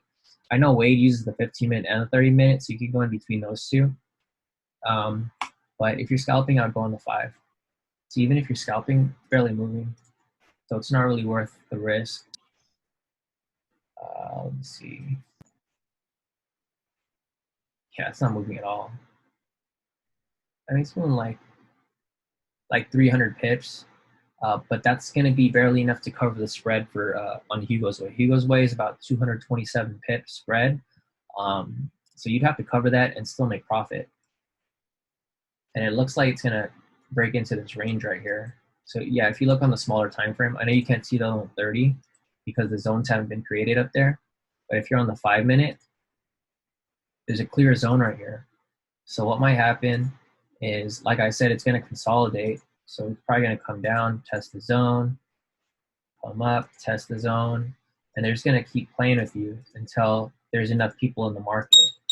And we're in Asia right now, so there's not going to be very many people in the market. So they're not, market makers and institutions aren't going to make their money just yet. But once we get closer to London, you can definitely anticipate a breakout in one direction or the other, depending on, you know, how many buyers and sellers are in the market. And you know, one way to figure out how many buyers and sellers are in the market, I don't know if you can check US 30, but I know you can check for other pairs. So let me see AN. See, this is going to go deeper into it. Like we were talking about AN earlier, and how I was saying it was kind of being manipulated. One way to figure out, so you go to IG, or you put the pair in, so odd NZD, and you can type in IG sentiment. So this will go to the sentiment right here, and then you can check on IG how many buyers and sellers are trading right now. See, and you can see 60% of the people are long. That's how they get you, because there's more people long, so they're going to trap people in here, and then they're going to drop it, because more people, well, it's not enough people, it's only 60%. When there's more percentage of people there, then they're going to drop it, like once it's like 65%, 70%, because that way they'll make the money off you. but you have to like you have to keep up to date depending on, you know, how the price is moving. Because the thing is, other people are looking at this too the same way we're looking. Because, you know, a lot of people are trying to beat the market, obviously. The people that get trapped in this are people that don't know how to trade, and that, you know, they kind of just go with it. But if you know what you're doing, you'll keep watching this, because if it keeps going higher to like 70%, then okay, they're going to dump the market, obviously, because, you know, these big banks aren't going to let retail traders like me and you win, and that's why you have to beat the system. But if it goes down the other way, if it goes to 50%, and it shows that, you know, more people are starting to go short, then they might pump it and then shoot it up, because the overall trend is long. So you guys there's a lot of different things that you have to look at when you're entering a trade. And you can do this for like any pair, basically. So that's AN. I don't know what else we're looking at. Maybe AJ. Yeah, so AJ right here. So like I was saying earlier, let's see, GPY, IG sentiment. So you look at AJ on the IG sentiment. See, right now, it's only 53%. So what the banks are waiting for, they're waiting for people to pump it. If there's either going to be more shorters or more long positions. So once that gets to a certain point, they're going to dump it in either direction. So you guys gotta be smart. You guys can't be the sheep. Like if you're copying what everyone else is doing, then you're gonna get screwed and you're gonna get stopped out and blow your account. But you have to think like the banks. So pretty much they're waiting for these to get filled. So if there's more sellers, then they're gonna pump it up higher. That's what I was saying right here. This is the consolidation area. If there's more sellers, if this percentage goes up higher on the short side, then they're going to shoot it up, because they're going to want to stop everyone out and take their money. But since it's right here in the middle, they might spike it both ways. You have to wait and see, you know, where there are more sellers. You don't want to be where everyone else is. You want to be in your own little zone. So yeah, that's like a basic explanation of, you know, how to beat the market and how to trade like the banks. So let me see. Let me keep going down the list. And this is why I recommend scalping. Like scalping is the best thing to do right now, because you can get in and out of trades quick. Like you'll get in, make your 5-10 pips, get out, wait for the next entry, and do it over again. So if you want the 5-minute, I mean, there's not enough movement right now, but if there was enough movement, like during London or US, then you could just scalp in between and not get caught in, you know, this manipulation. But I mean, that's the sad truth. A lot of people, like, that's why a lot of people get caught in these random movements like this right here. I'm sure CEOs consolidating right here. I'm sure that, you know, they try to determine which way they're going to pump the market. And this is why I don't trade during news either, because during news, that gives banks and institutions, you know, the green light to screw with the market. Because what happens is you see price shoot around during news, and what do people blame? They never blame the market, the institutions or the market makers. They blame the news. And the thing is, banks are smart. They're going to use that as, you know, fuel to the fire. They're basically going to tell you that, yeah, it was based on the news, when it was really them manipulating the market. Let's see. So let me go down the list again. Sorry, guys, I've been on this for a long time, so I'm trying to get off soon. Let's see. So for Tyler, he said for 5-minute scalps, do I change the settings in the trend meter? Generally, I leave the settings the same because I want to see what the overall trend is.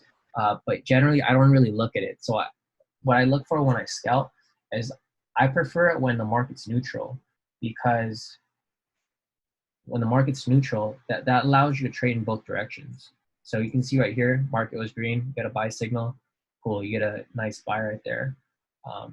But the cool thing is when you have it on, when it's blue, you can trade both ways. So let me see if I could.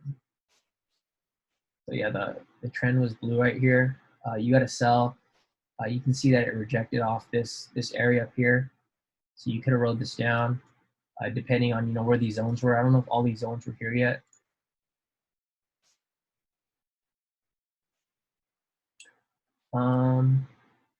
So I might have not taken this, because this is like, it just looks like a strong zone. So I wouldn't have taken that one, even though it probably would have been a winner. Let me see if there's a better example here. But yeah, basically when I'm scalping, I leave the trend meter same settings. It's 30, 1 hour, 2 hour, and 4 hour, just so I can see where the overall trend is.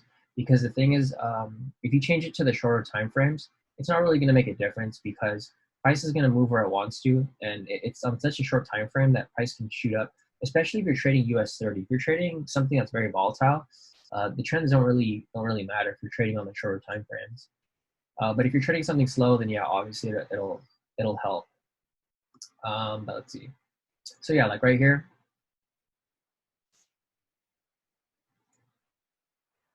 So like right here, we saw that price rejected off this support. And then you could have taken a buy right here for a scalp. In general, when I scalp, I only go for small movements, like a couple hundred pips. So this is actually a big scalp. I probably wouldn't shoot that high. That's kind of too far for me. You know, I'd probably go like 1,000 max. But I also would always eliminate my risk. So as soon as price, you know, shot up, I mean, you would have hit TP right there. And then, I mean, you could have entered this one as well. There's another entry. It gives you some cushion until, you know, the next zone. Enter another buy right there, 5 minute. Again, like I said, 1,600 is a little too far for a scalp move. Even 1,000 is far for a scalp move, but since it's very volatile, you would have hit that right there. So in about, let's see. In about, oh shit, my bad. This is a 30-minute chart. That's why it looked weird. Okay, yeah, so if you're trading on the 5 minute, there's a lot more entries here. So you can see right here, price rejected right here. Could have taken the sell. I was like, dude, why is the TP so far? But yeah, see, if you do it on here, it's like 1,000. That's about the average. So right here, if you take that sell, you've made 1,000 pips. Price rejected around this area, so you might have taken this sell right here too. And you also have another 1,000 pips. And then I wouldn't have taken this because it was consolidating. It wasn't really a rejection. But yeah, so if you took this trade right here, in about 3 hours, you could have made, you know, nearly $2,000. Not bad at all. Let's see what else we got. So Mayan's asking, is there a lot of big bank manipulation with indices? 100%. That's probably one of the more often manipulated assets because it's stocks. And you know, the thing with stocks is it can be manipulated by banks, but it could also be manipulated by people. The difference with currencies is, you know, normal people aren't going to be able to move the currency market. It's $1 trillion market. But the thing is, there's whales in the stock market. So people can go pump and dump stocks anytime. So they can be manipulated by, you know, millionaires, billionaires that are taking these huge orders, and, you know, the hedge funds, while they're also going to be manipulated by the big banks who are trading, you know, that asset as well. And so I would consider indices one of the more manipulated markets. The thing with currencies is there's so many currencies. You don't need to trade the big currencies like the majors. You don't need to trade Euro USD, you know, AUD USD, those pairs. You can trade smaller pairs. You can trade like AUD JPY, GBP JPY, and those aren't going to be as manipulated. So that's the difference between the two assets. The good thing about US 30 is that they're highly volatile, so you're able to scalp and get in and out. And that's why I prefer to scalp US 30 rather than swing trading it. Because as you can see, if you're swing trading this, like the odds of you getting messed with are a lot higher because, you know, price, even though it does move in a direction, you're not going to have enough money to withstand these movements because these are like tens of thousands of pips. And if you guys understand how US 30, you know, points and pips work, they're like 100 times FOREX. So unless you have like, you know, $100,000 account, you're not going to be able to take these swing moves because you're going to get stopped out as price moves around. But yeah, I hope that answers your question. There's big manipulation for pretty much everything. Cryptos, indices, Forex. But the main key is to go under the radar. Like for US 30, I only scalp it. I go under the radar so I don't get caught in any of those crazy movements. And, you know, I make my money and I get out. but it's not something that I usually trade on the intraday, just because it moves so much, and there's so much manipulation where you can get screwed so many ways. Like right here, you could have gotten screwed right here if your stop loss was too tight. Trying to find some other, like right here. See this huge candle? This is clearly manipulation right here, because how is price moving 400 pips? This is a 400 pip candle, 400 pip candle, maybe a 600 pip candle, but this is when the big banks came in and decided to stop everyone out and take everybody's money. That was a 7,200 pip move. And that's why I don't like to, trade intraday really. I just like to trade smaller movements, because you can make a pretty good amount of money just scalping it. Let me keep going. So C-Soup asks, where there is currency, there is a big bank membership. Yeah, exactly. You gotta trade like the big banks. That's the only way to really win at this long term. Awesome feature, Ertz. Sure, no problem, Chris. Cool, Josh. Hey, Samir, I just saw your message. If you're asking if it's available for US 30, I'm not sure what you meant by that. GJ Sell. Yeah, Tyler said check out GJ Sell real quick. So if you guys have any other questions, feel free to toss them out before I get off. I'm about to get off in about 5 to 10 minutes. So if there's anything you want me to check real quick, feel free to let me know. Otherwise, I'll be available on Telegram. Let's go grab dinner. It's getting a little late. So we're looking at GJ right now. It's like in a heavy zoned area, so I probably would not trade it until it breaks. So we do have a sell signal signaling a momentum swing downwards. So yeah, as you can see right here, it's the same situation. We got a sell signal, but it was in the zones. So I would have waited for price to break below the zone.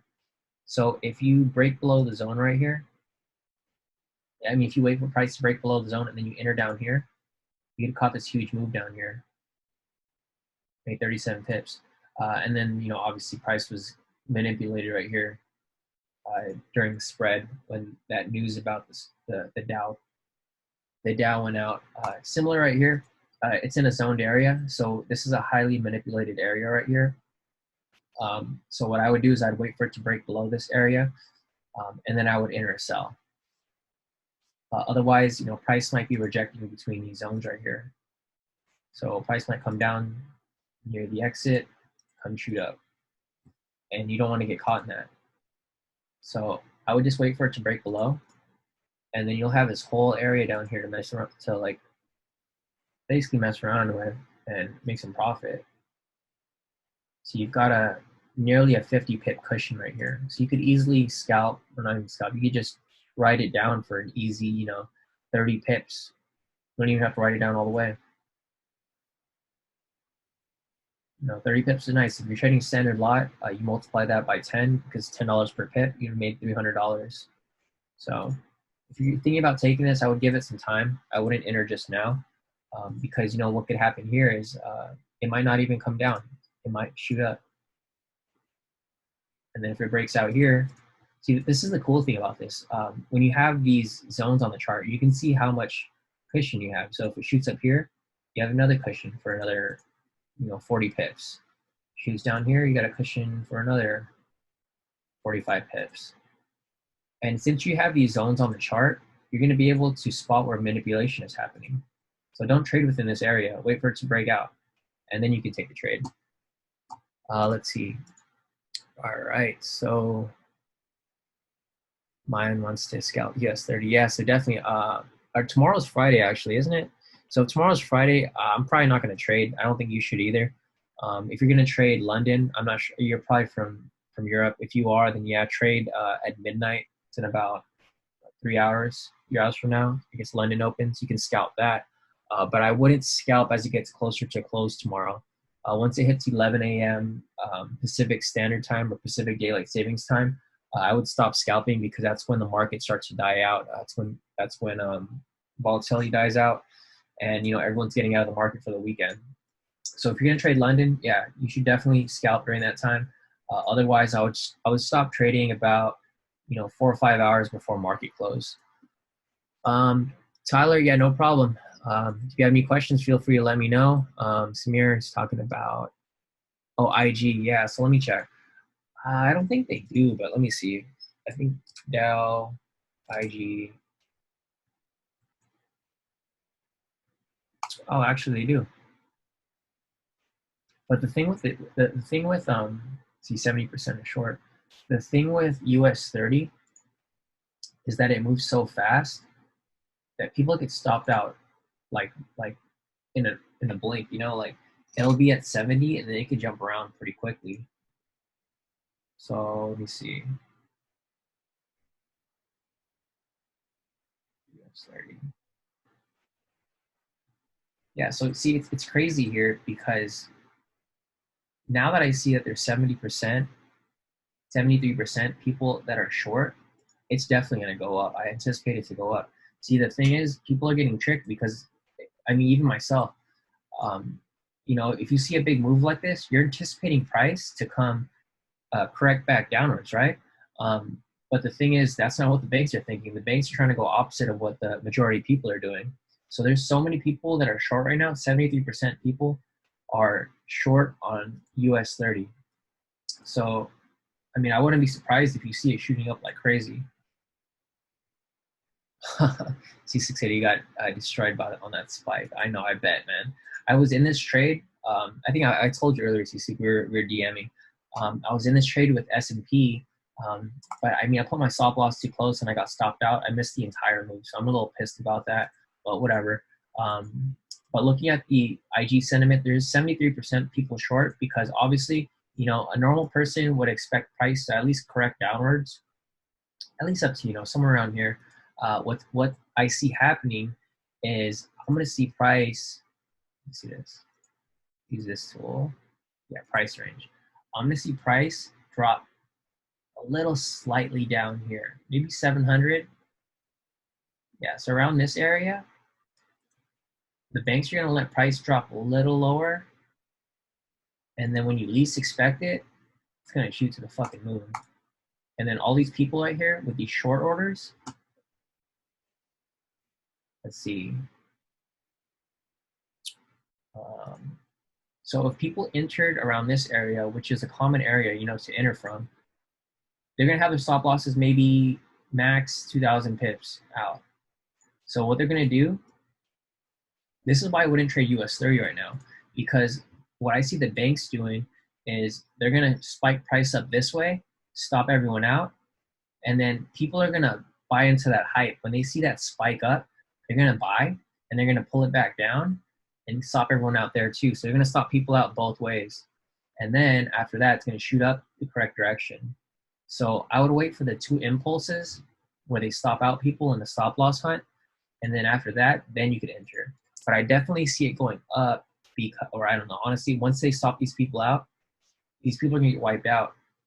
And then they're probably going to try to figure out, because the thing is, people are going to be panic buying and panic selling. So once London opens up and there's more volatility, I think the banks are going to shoot it up, stop everyone out right here, and then shoot it back down. Or they're going to, so what's going to happen is they're going to shoot it up, stop people out, make it go sideways a little bit, drop it down, stop everyone out again, because people are going to think that's going to keep shooting up.